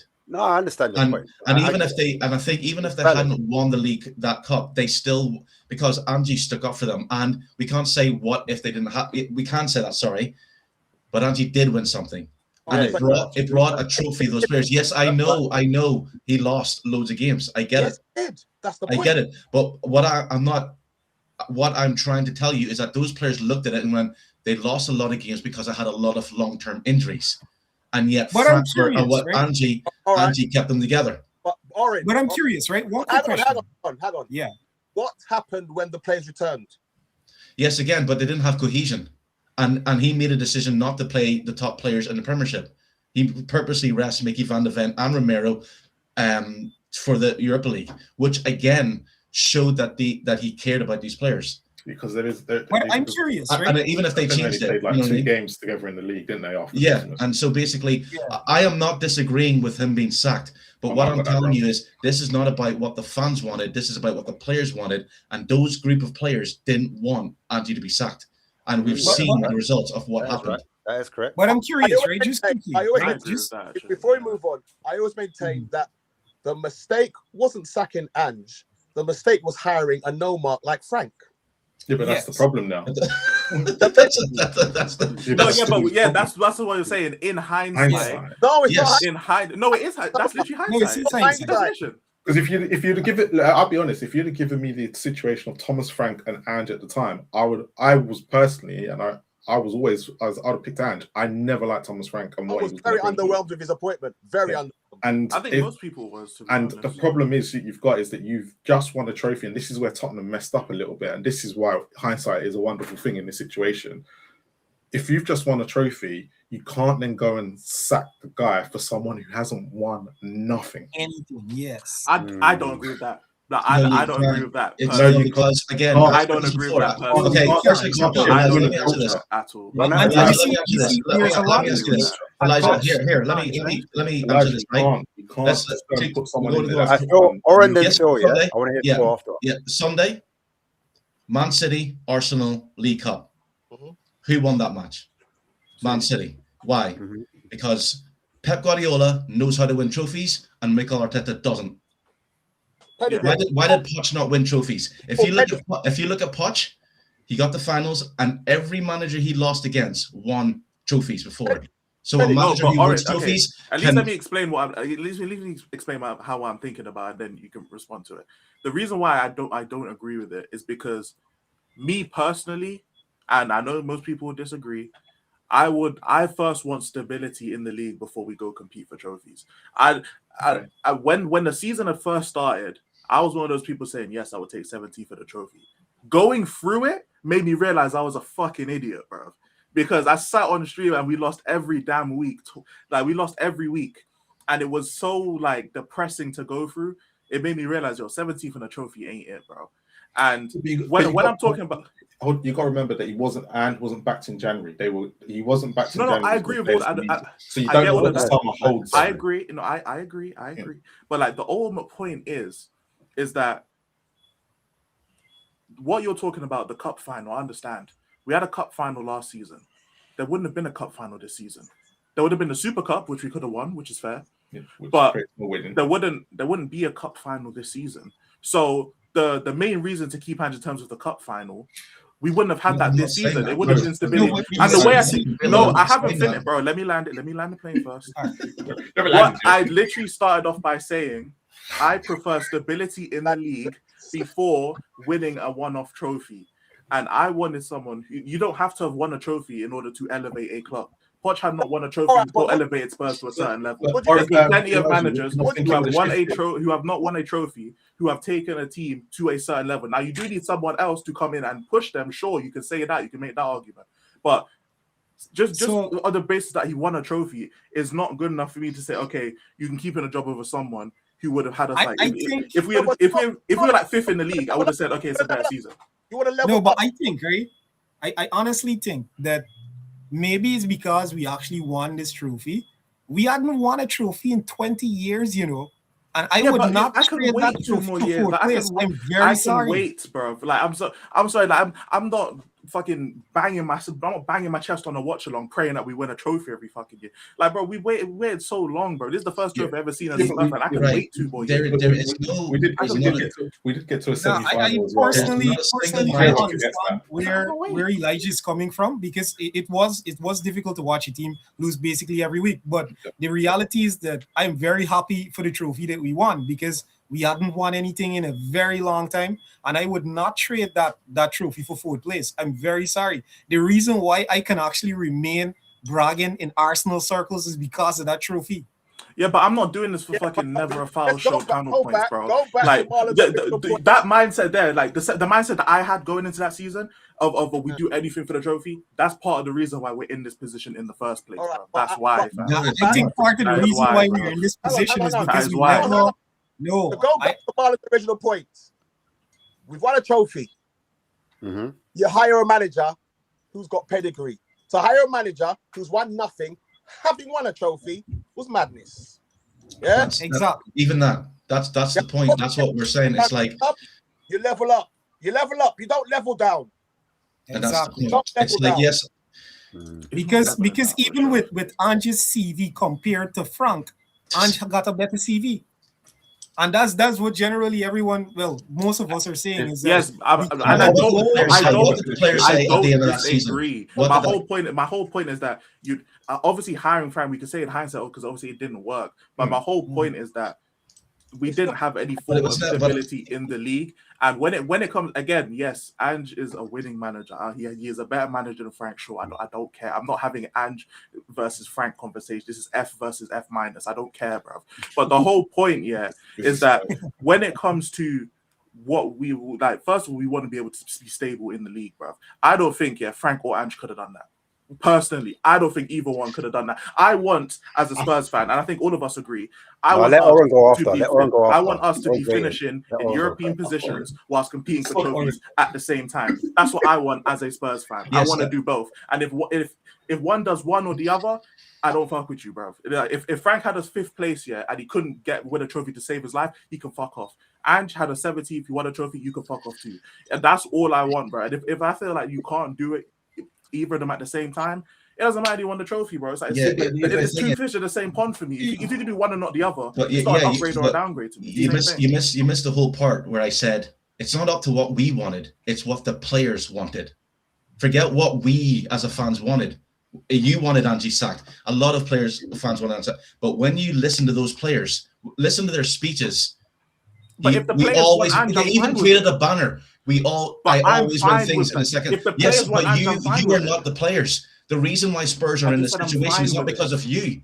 But I just said I'm fine with it. So I literally just said the players wanted Ange. I'm fine with it. But I was also not upset that they sacked him. But if the players come out and say they want Ange, who am I to tell them who they want? Yeah, so that's the point. The point is, fine. So my original point was the biggest mistake that Spurs made was sacking Ange. They should have stuck with him until at least January. No, but I agreed with you. Like, I literally agreed. My whole point I did agree with you. I said the bit that I disagreed with was when Marlon said sacking him for a manager who hasn't won is not going to help Tottenham in that sense. I said no, that's not necessarily true. Yes, but Marlon is right. But just because the manager hasn't won a trophy doesn't mean they can't improve Spurs from the position that we're in.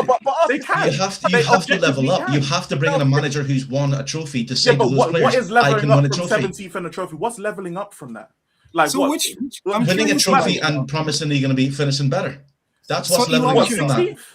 Was 16 because Ange's in not 16th. Right, you're telling me if they brought in say hypothetically if they brought in a manager, because a manager who knows how to win trophies is not going to finish 16th. But he already did. Yeah, but when he concentrated on the but Elijah, when he concentrated on the league, where did Ange finish?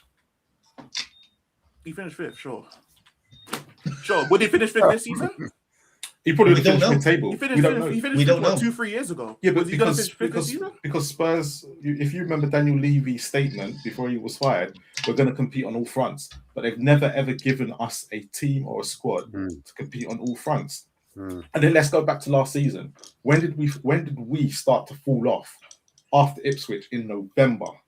That is when we fell off. Both Ange and Papsar came up in February saying they were trying to win Premier League games. They came out in interviews and said it. No, but it was November. Yeah, but that's February. Yes, I know they said that. It was November after Ipswich because I remember we were halfway mid-table. We were like, how many points off 4th?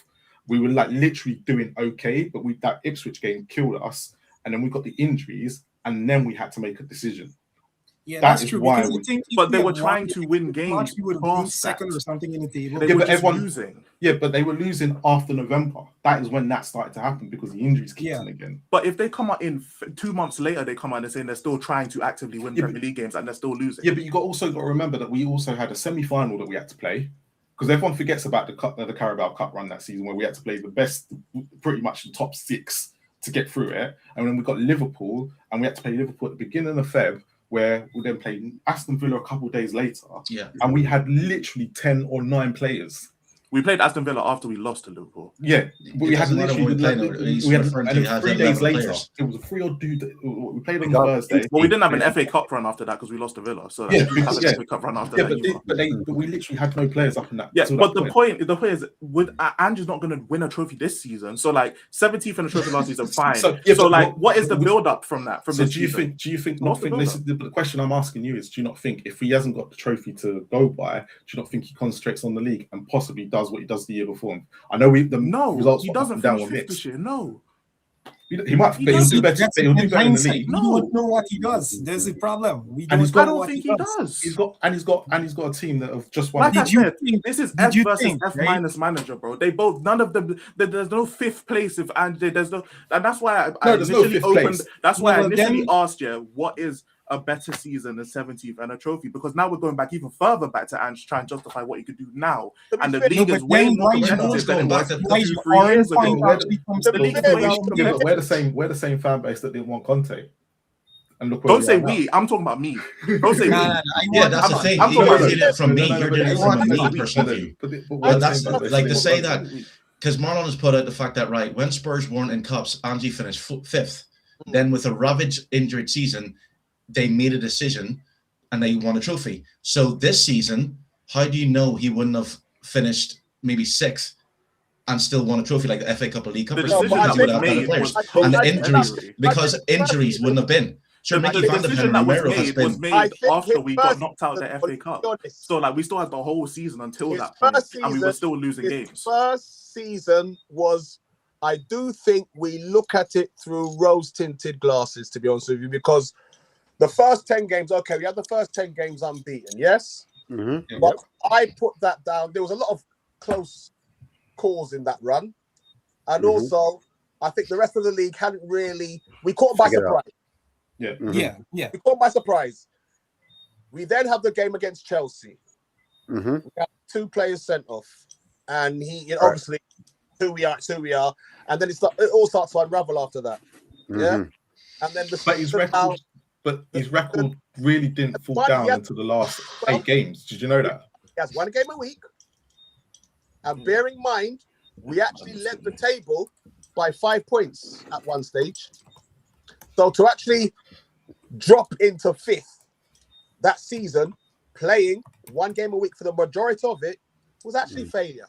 If you really break it down, I don't think it's fair. Look, I understand the 5th place. I understand the 5th place, but what I'm saying is that the revisionist history is crazy.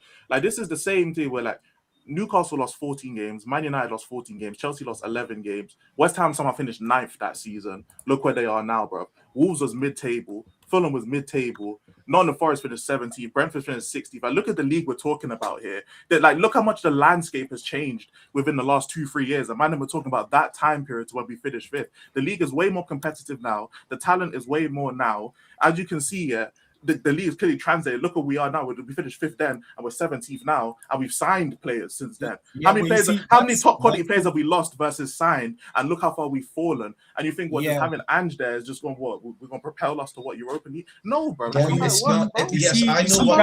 That's the thing. I know what you're saying, but you're looking at from me point of view. And I keep saying, these players wanted Ange. And we might have seen a better performance from these players playing under Ange. It doesn't matter what you're saying. The whole thing this started on, it was Marlon saying that us sacking Ange for Thomas Frank was a bad move. Yes, it was a bad move. But he didn't put the blame on the players wanted Ange. He said because Thomas Frank ain't won a trophy. But that's true as well. That's absolutely true as well. But you two are saying different points. Marlon is saying because Thomas Frank ain't won a trophy. No, I'm agreeing with Marlon. It's absolutely right. The players wanted him. I'm saying if the players want him, you keep him. So I'm saying sacking him for a man who's won. So yes, saying that because Thomas Frank hasn't won a trophy that he can't. Yes, Thomas Frank. Yes, that's exactly what it is. It's objectively wrong. No, that's a bullshit. Put yourself in a position. If you're working in a place and your manager's won your awards, and then a guy comes in who's never won anything, who are you going to be inspired more? Yeah. Are you going to be inspired? Say you're working a job and you get a new boss. One guy has won loads of awards, right? He's left. A new guy comes in. 2 choices. You have the guy who's won awards or the guy who's never won an award. Who are you going to pick? Bro, you're literally arguing. No. Who are you going to pick? Are you going to pick the guy who's won? You're going to pick the guy that you want, bro. If the players want Ange, fine, bro. Like, no, it's not. It's not about that. I'm going with Marlon's point. I'm going with Marlon's point. When a manager, like, imagine if Man City, if Pep left, do you think Man City will get someone like Thomas Frank in? You've never won trophies before. Come on along, mate. No. Look at Real Madrid. Real Madrid have to make sure that they get player or top managers and who's won trophies, and not even then does it work for them. You have to, like Pipe said, it wasn't about. It's that hired Thomas Frank for stability, and it killed the whole momentum. You get a top manager in who can show that he's won trophies. Okay, these same clubs you're referencing, would they be happy if they finish 17th and won a You're missing the point. You're missing the point completely. No, because you can't. You're missing the point. You're going back to what you're. No, I'm asking you. It doesn't matter. A trophy's a trophy. We're not talking about where Spurs finish. We're talking about a trophy. You have to take that into account. No, we're talking about a trophy. When a manager wins a trophy, it shows that he's capable of winning a trophy. Okay, so if he's made everything worse, but then he's also brought in a trophy, like it's not. Oh my word, we're not saying. We're saying the manager won a trophy, but it's not just. And so basically, you get another manager in who's also won a trophy. It's not show the players that they can win a trophy. It's not like he made everything better and won the trophy. Oh my word, I'm not saying that he did. I'm saying you sack a manager who wins a trophy, but he didn't bring in another manager who wins another trophy. He didn't just win the trophy though. Wait, it wasn't. You missing the point. You're not getting the point I'm saying. Bring another manager in who's won the trophy. You bring another manager in who's won a trophy because you tell the players. I am demoting the players. Ignore the league position and the way. No, I'm not talking about the league position. You're got a lot man off through by. I meet the next man. Car. Yeah, it's so crazy, isn't it? Listen, we went from the point. I'm gonna bring him back. Listen. Now bring it back. I had to dash man off quick. The whole point is, Ange ain't coming back. Yeah, I'm not saying that he will. Chill.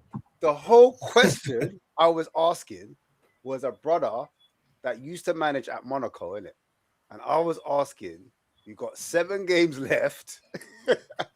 Does a change of tactics, playing a high line, and this is where the Ange bit came in, playing the Gurgen press. Is it going to be enough to save our season? That's all I was trying to ask. I wasn't trying to go down the Ange rabbit hole. I get the Ange point because the players, the motivation, all the rest of it. But Ange ain't coming back. I'm sorry. No, I know it was. We're talking about that. Can we answer that question? We're not talking about that. Can we answer that question? You look at basically, okay. So the answer to your question, right? Whoever Spurs brings in for interim manager, they have to get it right. But the next manager that they bring in, I think they have to bring in a manager who can. I'm not talking about the next manager, and we're linked. Well, this intern manager, it doesn't. Whoever they bring in, the next one, the Zerbi's the manager they want. But for now, we've been linked with the Monaco guy. Yes, but we've been linked. We've also been linked to Harry Redknapp. We've also linked to them. So, like, what is? Yeah, it's true. It's a press thing. But for this particular show, all right, because maybe next show we'll talk about Harry Redknapp and them guys. But for this particular show, we're talking about anything. To the answer to the question, yes, it would work. Adolf, yeah? We're talking about Adolf. That's what we're talking about. It would work, yes, because he's... Yeah, the reason I got it back on that is because, does anyone disagree? That's what I want to know. Does anyone disagree? Personally, I don't... Fucking hell. Already. That's poor. You know what? It might work. It might scare the fuck out of these players to play. Might remind them, bring back a couple of fucking Holocaust shit. Guys. I don't think a manager who's not worked in this league. Imagine if Solomon was still in our team. That's what I'll get at, Pipes. Thank you. Yeah. This guy is not managed a Premier League. He doesn't know anything about the Premier League. All right, we're saying we're trusting this guy to come in and run the show. Madness. Don't what do you think? That's what I was trying to get back to. Don't bring up the picture. I haven't. It's gone. It's gone. Yeah. It's gone. What's wrong with it? What's wrong with it? I don't understand what's wrong with it. What's wrong with it? The guy with a moustache. I'm curious, right? It'll get the channel done. So yeah. For you guys, right? I'm curious. Like, who would you bring in? Like individually, Aaron, you go ahead. Who would you bring in at this point in time? Fuck, I don't know. I don't know. Angie. Elijah, you have anybody in mind? Not you really, bring in? No, I don't know. Marlon, anyone? What's the question? Sorry, I missed it. Who would you bring in right now to save the season, basically? I said from day dot, from when we got rid of the manager, it don't matter who they held to bring in. The players are the only people who are going to get us out of this situation. That's what I was getting at. And you see that there is a situation that I agree with. That's why I am not too like high on sacking Tudor, because what is the next option? Right then. Right, man. That's the point I'm getting at as well. Not winning. He's not one match. We're in trouble. We're in trouble. Yes, we are in trouble, but the next person that we bring in is the same situation as well. So Right, that's the situation that we're in right now.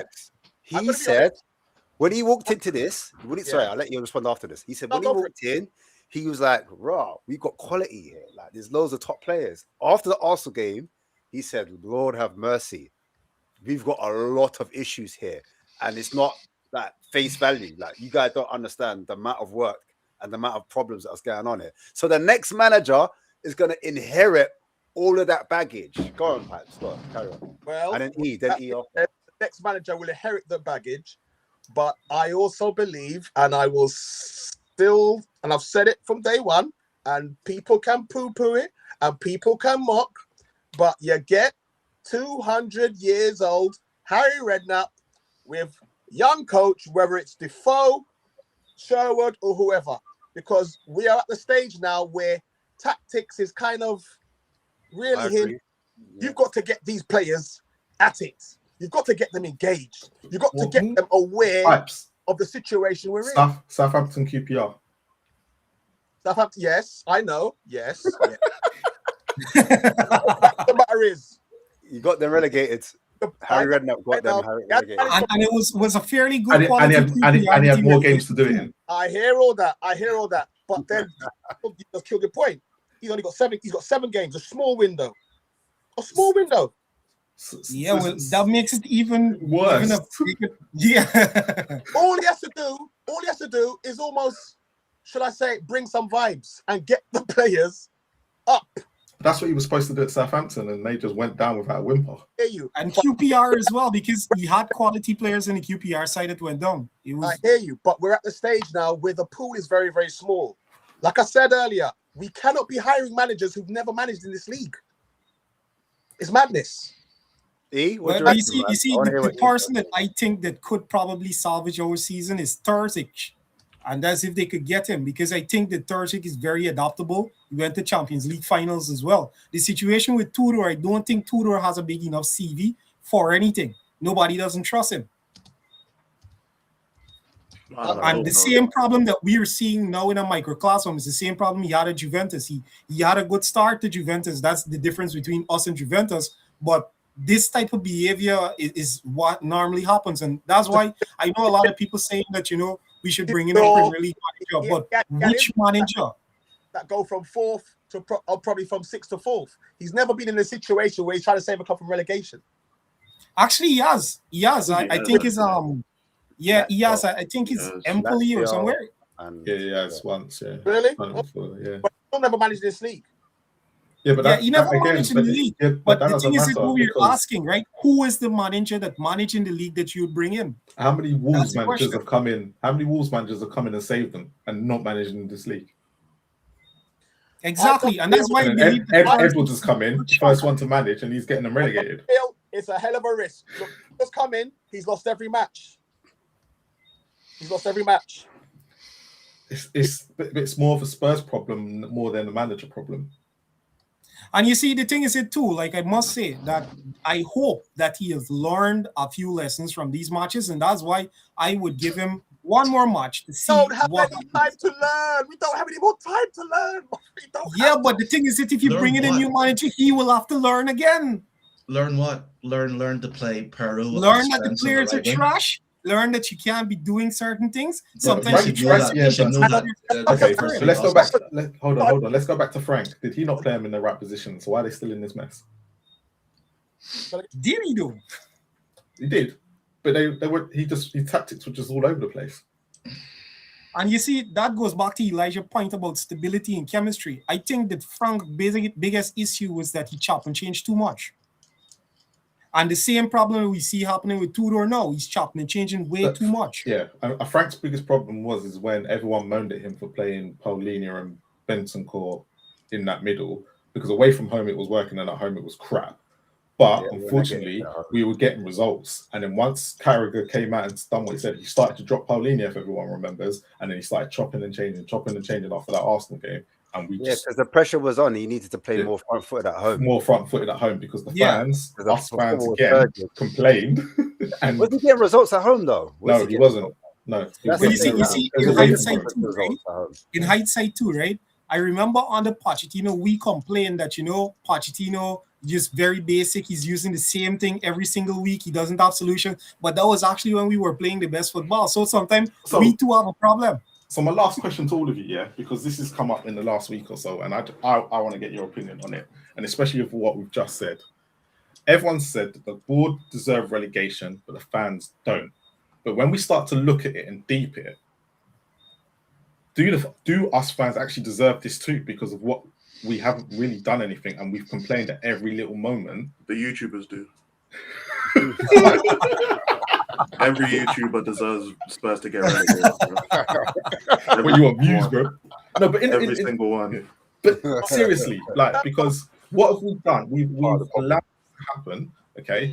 And I'm going to use Oren as an example, right? Because he was big on Enoch and Levy, okay? But a lot of us saw what was coming, and then he went in September, and this is still part of his legacy. Enoch a part of it too. So do we deserve this as well? Because we haven't really done anything to why we're in this situation. Because we saw this down the road for like 4 or 5 years. I would agree because, there's a lot of things going on that we basically as fans, we just take for granted. Because like, for example, the ticket pricing is very extreme. We probably want the highest ticket inside the entire world, but yet still the stadium gets good representation. And you see, with relegation, I think the ticket prices will come down. That's the good thing about relegation. And that might be the only good thing. But the thing is, if we get relegated, I would want Enoch to sell. And relegation is a positive if Enoch sells. No, they won't sell if we get relegated. I know why, because the asset is going to be at the lowest value ever. And that just doesn't make business sense to anybody. Yeah.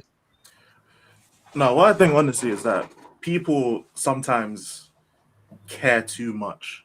And I don't like the whole like parade thing that happened before the game, like kind of just sums up where everything is at. It's like a lot of Spurs fans hate the board, but then they don't protest. And it's like, I know some of them can't protest. I know all that kind of stuff. I'm not even out here saying protest work and that they should do it. But I mean, at this point, like, I don't know what fans want. And that's why, like, I first said YouTubers, like, obviously I was being like exaggerating and all that kind of stuff. But like, at the end of the day, I could watch like 10 different streams, and not learn a single thing because I don't know what people want. Like, people will say that they don't like this, don't like that, like this, like that.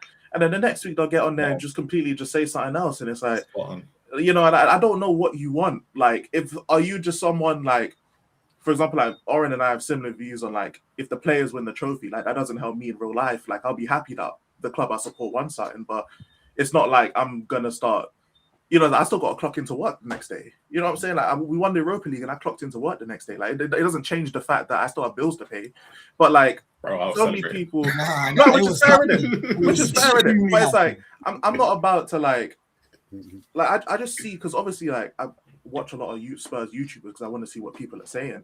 But like, I think it's just the YouTube scene is like a big microcosm of like how the fans actually feel, which is they don't know what they want. They just kind of, their opinions kind of just change with the wind, to be honest. And now so many people kind of just talk about like, especially even with the Levy situation, like it's a legacy, Elijah. It's a legacy of Enoch's. How can I put this? They have managed to bamboozle, mislead, brainwash. So whose fault is it? Whole generation of fans. And you're right. We literally now, we don't know what we want. We don't know who to blame. We just a whole bowl of, we don't even know, as I said earlier, we don't even know how to be fans. Because, like I said, the parade yesterday. Parade. What else can you call it? It's a trophyless parade. That's what it was. You got bunting. Like I said, I thought we'd won a trophy. I thought it was past nothing from our Europa League win. Yeah, for a game against Nottingham Forest. They were trying to. I think the idea was they were trying to get behind the. But actually, even when they did that, they were leaving in the 70th minute. So it's like even in that microcosm of the game, the fans know what they want. That's where it falls down. The fans can talk the talk. Well, I'm just saying. Listen, that's why I say YouTube is like a microcosm of the fact, because everyone can talk the talk all fine, yeah. But when it comes to like, you gotta just stand on this. The fans will not stand on it, bro. Yeah, because it comes down to anything. Most fans, not all fans, most fans. Me and you buck up at a protest. Yeah. It was 2 men and a dog at the last one. Oh, so it was you two and a dog. Yeah. Literally. No, but seriously. Literally. But Pipes. There's been protests before, haven't they? Huh? There's been protests before, haven't they? Listen, I've been flags, news, and Sky News covered it. It was in newspapers. What happened? 3 or 4 are in, and there was no. I'm talking about there's been bigger protests than that. What happened? There was only one. There was only one that probably had about 2,000. What happened? Which is not great, really. So what do you want every Spurs, like I understand your protest, but if you want a proper protest, you find where ENIC headquarters is and attack the headquarters and hold one of those people hostage. You can protest and hold banners all you want. But ENIC aren't going to do anything. You can find Daniel Levy's house. What did the PSG man do with Neymar? They bucked up to Neymar's house. That's what they did, bro. Where's my belly? That's what you can go do. That's what they did. Find out where Vivian Lewis lives. Rock up to her house. 3,000 people. Fucking raise that shit. The thing, yeah. I don't get the thing, bro. Right? Or another way. If you fancy protest.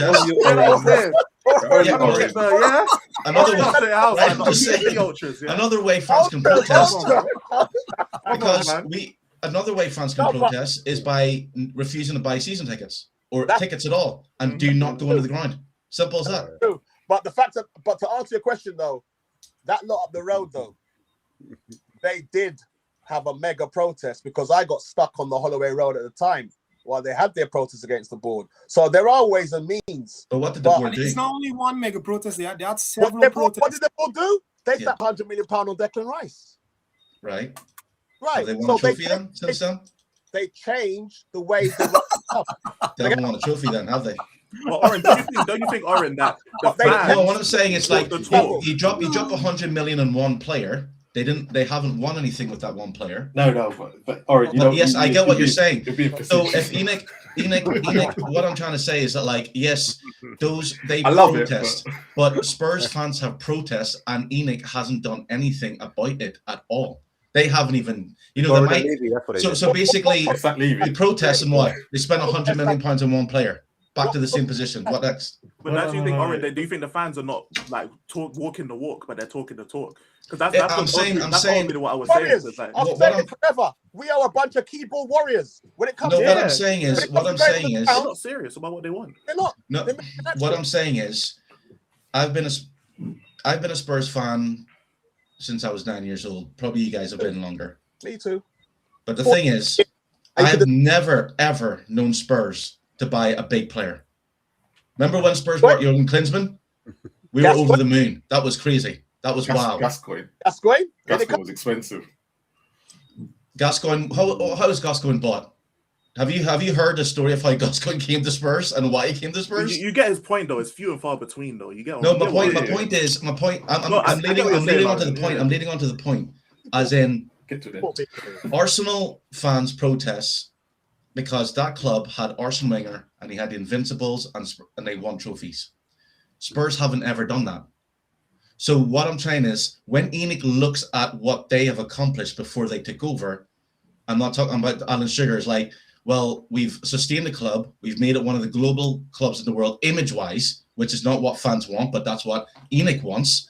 Mm-hmm. We've made best ground. So when ENIC look at that, because Daniel Levy always said the same thing, we've had success, we haven't been relegated, we haven't done this, we finished like 5th or 4th or whatever.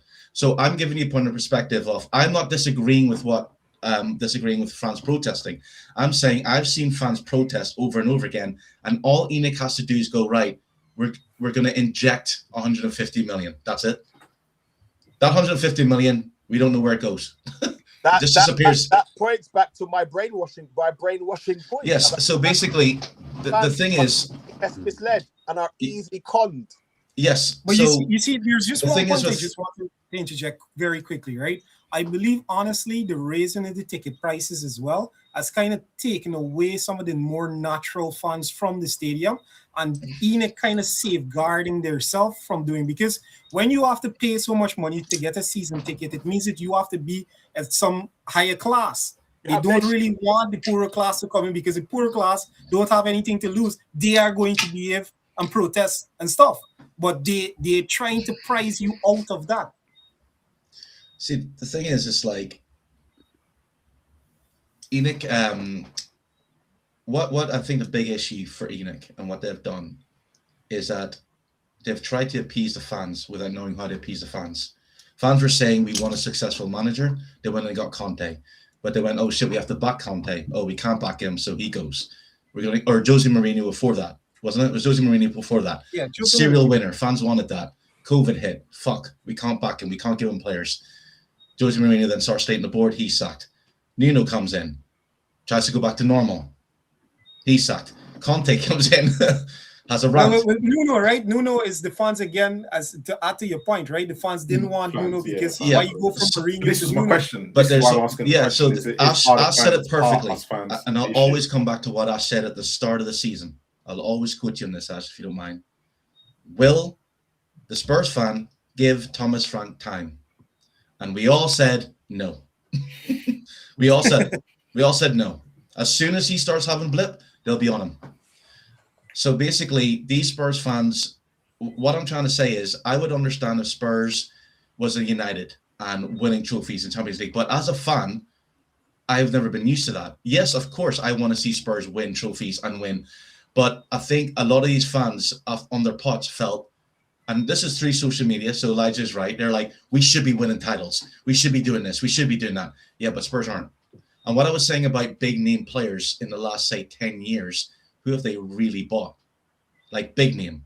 Any big name that Spurs have bought has bought them for cheap. Berbatov becomes a big player. Modric was bought in cheap, becomes a big player. Harry Kane was a youth player. They've never brought in £100 million player. Correct. They've brought in big players. They just don't work under. I don't know how we've ended up here, but guys, are we not close to relegation? I don't know how we've got to Champions League and titles and trophies. No, I'm giving you an example that basically where Spurs are not. The question is, the fans are the reason why we're here in this relegation now. It's the fans. It's basically the expectations have been risen.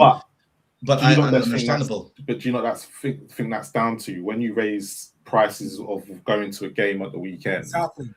What's going to happen? You're going to raise your expectations because you're expecting a better quality of football, and that's always going to be a big issue. So that's the reason why it's not about expecting titles. It's probably more about expecting to be in the top half of the table at least, and you're going to also be expecting that the money that you're investing via tickets are going to translate into better players. Yeah, I agree with you. It's a fact that ENIC, that's what I'm trying to say. ENIC has tried to appease the fans, but they haven't appeased the fans. Like Pipe said, it's given them, we want a chance on all front. It's all great for fans to hear that, but when it came to action, nothing happened. So my question is, because no one's really answered it, are the fans part? Are us fans part to blame? Yes. Are we to part to blame? Because every single thing you've said is they try to appease the fans, and every time they try to appease us, because the fans don't know what they want. So it's the fans. If the fans were united on something that they actually want, then at least we can go. I'm not even saying that the board and you see the fans. It's not even me defending the board, but at the same time, if every single manager that's come in, there's been a reason as to why we want them sacked expeditiously, then even as a board member, I'll be like, yo, what going on in it? And again, this is not me defending the board, but at the same time, as Ori said, they brought in serial winners. No, we want this sack. And then we brought in project managers. No, we're not going to back them. We're not going to give them time. again, the board have messed up along the way for sure, and I'm not defending the board. But at the same time, as fans, what we perpetuate, whether we go to the stadium, fans that pay money to go to the stadium, or us online who talk about it, we also have a voice, and we also project how we feel. But at the same time, it's just like if everyone who comes in, there's a problem with, at some point, the board's gonna be like, what are we supposed to do? No, but to add to what you're saying there, right? And that's a problem, because when Ange came in, the fans wanted a trophy. Ange gave them a trophy, and yet the fans wanted him out. You know what I'm saying? So if that's why I say, like, if there was a set standards to what the fans want, then at least the board could just say, okay, this is what the fans want. Let's work towards this. But then when, as a fan, like, even for me, right? Because I'm not exempt from this either. Like, even earlier, I was like, oh, I want to compete, or like, I want to be up there in the league for the trophy, and I then want to you be got up there there. and you didn't want it. Yeah, exactly. You get what I'm saying? Like, I'm a part of it. I'm part of the problem as well. I'm not exempt from it. Yeah, but like I was the same one saying I'd want 17 for the trophy. Listen. And then when we were going through, I was like, nah, fuck this. What is this? I'm part of the problem too. But a lot of fans were like that as well. You know what it is? Look, everyone's different, so you can't please everyone. And like you said, people go off emotion. So some fans are emotionally led. So their mind's going to change from, month to month, from where we're going through, where we're at. Like, they can't take the losses 24/7. So you're going to have up and down fans. You're going to have fans that are going to be, they call them flip-flops, whatever. Then you're going to have some kind of hardcore fans that are more like, it's all about the standards. We should be aiming for top 4. Where's your standards? Blah, blah, blah. And it's going to be some fans that just want to get behind the club no matter what. Come win, lose, or draw. They believe in, you're meant to support your club. It doesn't matter if they're in the Premier League, Championship. You just get behind the boys, and that's it. And that's where the divide happens, because you have a multi-cluster of different fans with different ethics, different beliefs, on all the rest of it. And so you're seeing it on YouTube play out. You've got the hardcore right, you've got the hardcore left, and then you've got some people who are somewhere in the middle. Do you know what I mean? And it's represented on every YouTube channel, not just in Spurs microcosm, but also in like Arsenal as well. You've got Arteta in, Arteta out. I heard that. At one point, it was Levy in versus Levy out. Do you know what I'm saying? Yeah. And people used to invite, used to be like little cliques. This still is now. Like, but do you think that, and obviously, like, I know that, I want to ask the question to like you guys on the panel, because I'm just saying, last bit, certain people will only go on certain shows. Do you understand? Yeah, because obviously it's an echo chamber, isn't it? Apart from we go anywhere. We're free. Apart from me in it, but I don't get invited in it. I don't get invited in it. You know what I'm saying? Yeah, I wanted to ask you, man, innit? Because like I'm younger than all of you guys, but like me, like, obviously, like, my favorite like time period was like, obviously, not even in terms of just Tottenham, but in terms of just life in general. Obviously, the 2010s, because that's like my main like time period. But it feels like this like era that we're in, like the 2020s, are like, especially past lockdown, that like everything feels like it's on 2x speed. Like, just in the world in general, like everything's just moving so quickly, and I feel like the fans' kind of expectations has kind of also gone. I think everything in terms of expectations for fans, what the clubs want to do, and the time that they have to achieve, everything is at like 2x speed compared to like the 2010s. That's society, though, isn't it? What you're saying, it's not to do with just football. It's just us. But society. Us though is because I'm younger, like I can't speak for like the 2000s and for the 90s and for that time period. So that's why I wanted to ask you guys about that. Yes. Yes. Because I can see the grade. I'm basically, as Ash just alluded to, it's about the standards. And I feel we're the only fan base that seems to have these discussions. Fans of other big clubs know what they want. They know what's expected. And I don't make no apology for wanting the best for my football club. Yeah, I want to see us come in the league. I want to see us go win, try and win cups. Yes, we've never won titles, but we've always been one of the major clubs in this country. And my nose and my level of ambition for this football club will always be in that direction, never that direction. And we have a board that's willfully kept this fan base divided. Yeah. So as we've all said, we don't know what we want. When really and truthfully, it should be very easy to work out what we want. We're a big football club situated in London. We were one of the major players in the formation of the Premier League. Yeah. So it should be fairly easy to understand and work out what we want as a fan base. But because Some people, they've been blinded, like I said, misled. So ENIC, they've made us sustainable. Or we're one of the night fishers clubs in the world. Blah blah blah. But what's happening on the field?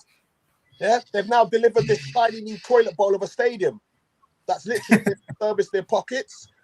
Beyonce concerts, NFL, boxing. What's that got to do with the football team? How was that? You see, that's the sad part, because all of that money they've made, they've not invested it into the football team, and they had promised us that they would do such. No, so we got sold the dream, and we were very patient as a fan base, waiting that, you know, it's okay if we lose our old stadium that we were doing very well in when we end up losing it, because we are going to get better. And now we're in the point that we're supposed to get better, and we're worse. Well, we did it the wrong way round, didn't we? We did it the wrong way round. We should have tried to improve the team, win some trophies, and then think about the stadium, as them lot up the road did.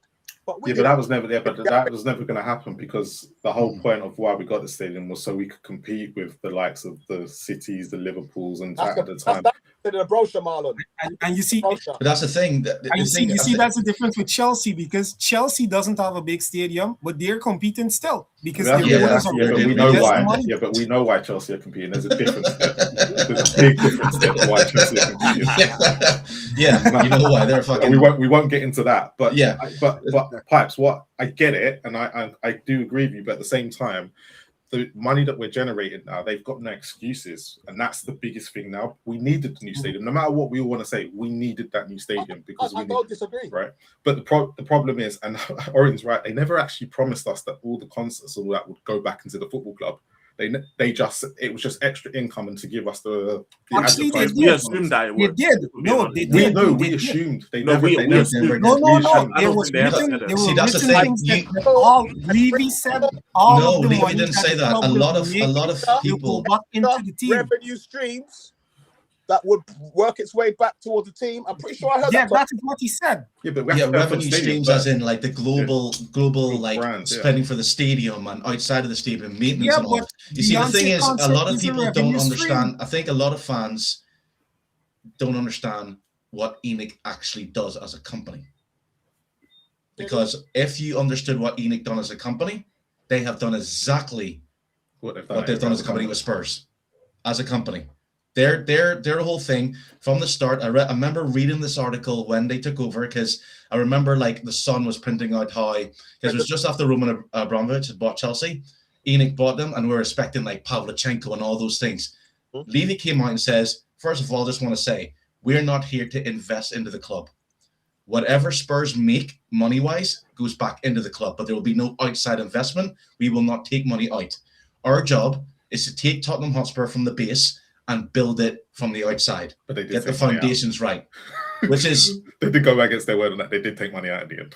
Well, I don't know what money they took out, but like basically that's what ENIC has done. So with Daniel Levy, I've always said this: Daniel Levy got sacked after doing the job he was meant to.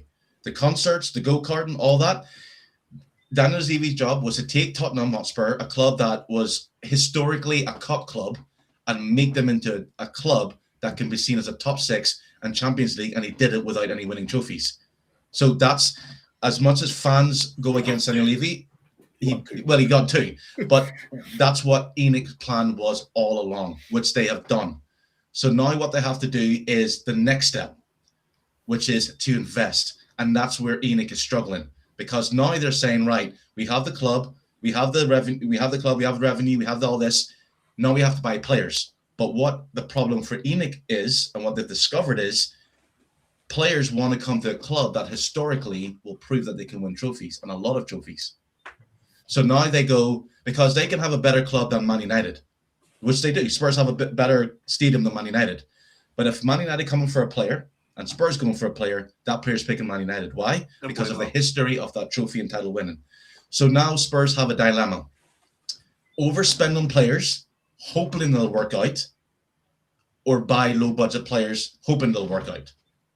They're stuck. ENIC is stuck because alone they thought that we've got the stadium, we've got the training ground, we've got this. And even with the likes of players that bought in, like I said before, they weren't exactly wow players. Romero wasn't a wow player. Mickey van de Ven wasn't a wow player. So very rarely since the construction of this has Spurs bought in a wow player. They have relied on buying in players. Sung Heung-min became a wow player. Eriksen became a wow player. So now they're still trying to fit that mold. Xavi, 22 years old. So the thing is, yes, as fans, we don't have structure and we want a structure. But I've stood back and go, right, let's look at this as a football person. The structure for Spurs is you buy young players in, you improve them, and they get better. Only this time now, we don't have to sell them. Just on that, basically, Spurs are looking for, I know you don't want to hear this, a sporting director. Mm-hmm. And that sporting director is a former sporting director of Borussia Dortmund. His name is Sebastian Kehl, and he's in the frame for the multi-sporting director model. So he bought players from Borussia Dortmund in 2022, I believe. I think he got Schotterblock, was one of the players he bought in. Adeyemi as well, he bought him in. But he's apparently, he's a guy that Spurs are looking at. The thing was, when I did my research, just real quickly, on the research on him, was that he started off well, but he didn't finish quite well. Perfect for Spurs then. And basically, Dortmund are known for like taking young players and building them into something. And this guy came on, and he didn't quite, live up to that kind of mold of sporting directors. But that's who we're linked with. So what's the hell? So there'd be no point of Lange. Yeah, so that's the thing. Lange, bringing young players to build them up. It's Lange's job. So I thought the whole point it's meant to be co-director. It's meant to be co-director. Yeah, I know. Like I know you are. That's the thing. That's what I'm trying to say about ENIC. That's why, again, back to the if Potts comes back, because basically. No, the brother. I'm looking at him, bro. Like his eyes are too far back. I don't trust him. Yeah, the way what ENIC has technically done has actually copied the philosophy before they took over. Because remember, Spurs would buy in like young players who would make it good, and then sell them for a price. Yeah, but they used to get managers then. Yeah, exactly. But what I'm saying, so ENIC has to decide what to do, and they can't decide what to do. Do they take a massive gamble and bring in top players for them not to work? Because Marlon, you've alluded to this as well. These players come to Spurs and went, we've won trophies, you guys haven't, whatever, and flop. Yeah, but you see don't care. Look at Liverpool. 500. How much Liverpool spent? 500 million. Yeah. The thing is, too, with like Sebastian Kehl, I look at a lot of Bundesliga. I actually support Bayern Munich as well, right? And the situation with him, I think that over the years, he's actually made Dortmund worse when he actually took over. Because a lot of the talent, like Michael Zorc. I told you, it's the eyes, bro. I told you, man. Don't. Yeah, no, Michael Zorc is that should be the sporting director. That's a person that found people like Ousmane Dembele. He found like Lewandowski, Sancho, Haaland, Hummels, and so on. That is the caliber that you should be looking at. Not Sebastian Kehl. And that's the reason, that's the problem with us too, because we're looking at Sebastian Kehl. Nobody wants Sebastian Kehl. Why are we looking at Sebastian Kehl? Because he's a guy who can come in, do exactly as he's told, and get all the stick. Oh, yes, man. And he can hide behind it. Just like Daniel Levy. That's what it's all. Doesn't matter if you get in the best sporting director won't come to Spurs, because he knows exactly what's going to get. Right, there's this player. Okay. How much? 80 million. All right. Can you take that price down a little bit? No, no, we can't. Let's just take that price down a bit. Maybe this is why Levy was trying to sell Spurs. What? This is why Levy was trying to sell Spurs. Mm-hmm. And you see, that's the greatest irony, because even self, right? And that's a problem with us. I think essentially we don't know who we are, in the sense that, what type of club are we? Are we going to find players and then we build them into good players and then sell them? If that's the type of model that we're looking at. Apparently, we want more experienced players now. Yeah, no, but what I'm saying, right? What I'm saying, right?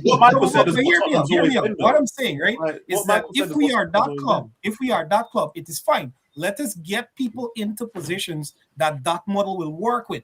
Not taking Sebastian Kehl that disproved that he doesn't really understand what he's doing. Take great talent spotters into the club. If that's the model that you're good. If it's a situation whereby you're challenging for trophies and so on, you have to take people with the pedigree of winning trophies and put them in that position, and then we're going to go somewhere. We can't be, we don't know what we are doing.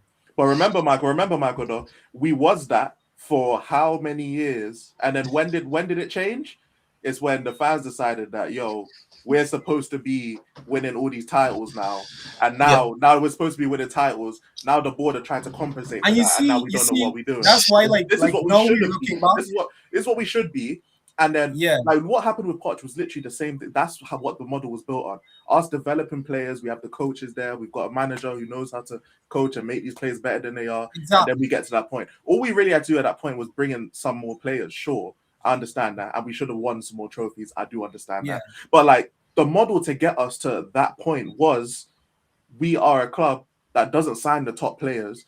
We go out, we scout, we find players who have a lot of potential, and we have a coach with a system that they can flourish in, and then we turn them into better players. Now, the reason why it worked with Poch is because they all turned well pretty much around the same time. So at that point, by the time that they all became the best versions of themselves, they're already in a system which works for them. They're already competing, so they don't have to go to another club to compete. Because they're already Enoch as well at the time. Because they're already competing. So by the time they're at their best, they don't need to look to go to Man City or to Chelsea or to Arsenal or to wherever they want to go, because we're already competing for something. That's what we needed to carry on doing. But instead of that, we started trying to throw. We did everything for the trophy. And it didn't work out. I just think the Poch era has hamstrung this football club, because basically we've just been chasing that whatever we thought that era was. It wasn't even an era. We never won a trophy. So but Poch to be on this constant. Let's find another Poch. Let's find another lover. You get these players and turn them. Surely it's a mixture. You buy top quality experience, sprinkled with some top quality youngsters. Surely that could be that shit. Yeah. But that quality costs money, and that's the issue. That's the problem for Enoch, because it's not just money in transfers; it's money in wages. If you're going to get say a 27-year-old player who is potentially going to be, the top player, you have to break the wage structure, which Enoch doesn't want to seem to do, even though they say they're going to do it. To be fair to them, forget Conor Gallagher for a second. They were going to break it on Eze and Gibbs-White. They were willing to pay those transfers. Unfortunately, one's chairman's blocked it, didn't work, and the other one, if rumours to be told, Daniel Levy was part of the reason why it took so long. Yeah. And I think people need to remember as well that the reason we're in the relegation, in terms of in a vacuum of this season, I don't blame the board for why we're in a relegation fight. In the vacuum of this season, I blame the injuries. For me, for this season, I blame the injuries, because they deemed a lack of cohesion. And because, if we're being honest here, when the season started, the football wasn't great, but we were picking up points. I think with the amount of injuries that happened and the lack of cohesion, the amount of formations, I think it just kind of messed. And that's partly to do with the managers, to be fair. Well, what I would blame the board for is that they did not do anything in January. That's where I agree with you. I agree that the board had an opportunity to help rectify it, and they didn't take it. So but in the vacuum of this season, they are culpable then. So they're culpable. They have some blame, but I put more blame on the injuries. In the vacuum of this season alone, I put more blame on the injuries. January will always go down because the window that killed them. Yeah, because the injury, the reason why it was so pivotal for us to buy in January was because of the injuries and the lack of having certain players and certain. Go watch our YouTube short if you haven't seen it. Shameless promo, bro. Promo. I think another reason as well, because Elijah alluded to it, it's I think for a lot of fans, and it's not just with Spurs fans, football fatigue is seriously kicked in. I'm even contemplating after this season not to watch football for a year. It's constant. I'm not even bothered with the World Cup, because social media, everywhere you look, it's just bombardment. Come on, social media. You have guys having streams, not putting question marks at the end of a sentence. It's a whole clickbait situation. Fakes his Wi-Fi is down because he knows he's just sitting back, right? So basically, again, wonder who that could be with these. What I'm noticing as well, that you're taking a whole new, and hopefully me and Marlon and Ash get to talk about this, the mentality of players, because we're working. If you look at like how football is played now, we've all had the blessings of even 5 years ago. Players are different mentally. Yeah. Very few, like they're mentally different. Even Pep Guardiola is figuring this out. You can't shout at players anymore. You can't have a go at them. You can't be nasty to them because they start crying. They bring in a mental issue problem. And so like players today are very cushioned and pampered. This is not just a footballer issue. That's what I'm saying though. Like, but yeah, it's a worldwide issue, and that's what I'm trying to say. It's like, I think that whereas fans, Spurs lose. Like I remember growing up, Spurs lose. You read in the Sun paper and you forgot about it. There's nothing else said. You read the Sun? You despicable man. That was in my teens. It was the only time I can see a naked girl. I never paid for a newspaper, man. I'm just saying. I read the Sun for page 3. Elijah, do you know what newspaper is? No, real ones read the newspaper at the store and then put the newspaper back and walk out. That's what real ones do. Page 3. Look at page 3. Read the little Spurs little thing. It was great. You read it until Bossman tells you to run out the store. Yeah, because the best time to read the Sun was when Spurs were on their potch because we were winning, so they had the double space spread. It's brilliant. But now it's like I was saying, Elijah, it's like everything's fast paced, and these players are feeling it now. And it's like, with their social media. And Tex is right. Like when it says the potch area, I had a feeling that something like this, not to this extent, but I said, remember before like the two seasons Spurs had, what happened was Spurs weren't getting a lot of attention. It was Spurs. But then after that, Spurs start getting more media attention. Then Spurs start doing more like back scenes with Spurs TV and social media and getting the players to like fucking... I saw this one like a couple of weeks ago or a couple of months ago. Dragosin pretend to play the bagpipes. And I'm just sitting there like, why aren't these players training? It's you're on social media way too much. Yeah, it's like I even seen that. So yeah, it's like these players. Put it on mute. Yeah, it's another revenue stream, Yeah, exactly. So and even now you have like the admins taking pictures of players walking with suits. I'm like, fucking hell, it's a fashion show before they even start. Cut that shit out. Like that should not be done. And I'm sure they haven't done anything like that now. But when you have these players who are like, if you've seen like when they walk in to that flipping gourmet restaurant and have anything they want, they're pampered, absolutely pampered. And so that's what we're seeing now, that these players are going, whatever. This is a society thing. Yes, you're right. But it's like this is also Daniel Levy's legacy, and this is what Tim Sherwood tried to warn him about when he was trying to build the stadium. He was trying to build the training ground. He said, it's not about that. What you want to do, you don't want to pamper these players. You want to make sure you're building the team on the pitch, because they don't care if they're coming in getting a breakfast or something. They're grown men that are getting paid. You're paying them to look after themselves. Yeah. So it's a case of, at the present moment, I think Spurs and what we've done as a club without having the success behind it just kind of killed our momentum a little bit. Yeah. I think that based on people have to go here, so yeah, I think based on what Oren said, I think the best coach that we could hire is a psychologist. A therapist. That's why I was like, Poch might be the answer, because but that's next season. What about Ryan Mason? I know, because he was with them when they won. They have a little bit of respect for him, and he'll know what the system to play. His mates are not here anymore. He hasn't got Harry Kane to save him. Well, Ben Davies is still there. Ben Davies could take over. Yeah, Ben Davies. He's a legend. Could bring back Toby and let him coach too. Player manager. End the show. So, it's half. Let's say our goodbyes. Yes. Great chat as always. Michael, Oren, Elijah, and Pipes. Peace. Thanks. By the time this goes out, he might be sacked. Nah, it's too late now. There's a mutual agreement. When they announce it, it's going to be a mutual agreement. Okay. You can see it coming. Yeah. But he hasn't been sacked yet, has he? No, it wasn't me. No. It was AI that gave me the title today. We're blaming AI now. Oh, right. Okay. Yeah, let's use blaming AI, bro. Aye, and it was your Wi-Fi that was down. Yeah. Oh, my Wi-Fi was down. It's probably It's probably because of what's happening. The AI, yeah. It is what it is. I can see that full stop was put right exactly after it. It wasn't even like a dot. You know, Strong, man. AI, man. Swear, man. As soon as I saw it, I was like, Man, that's everyone told me to use AI for the YouTube title, so I did, and you're now complaining. Right? Have you seen the AI thumbnails going around? Oh my goodness, bro! The AI thumbnails, they all look the same. It's actually crazy. It's crazy. Mad ones. It's crazy. We got Tudor though. He lost his dad today, guys. My thoughts and condolences with him and his family. Man. He should be with his family too, bro. Shout out to him, man. Yeah. Yes. Get with your family ASAP. I think we didn't get to cross it though, yeah. And quickly on that, how cursed is this club? Yeah, because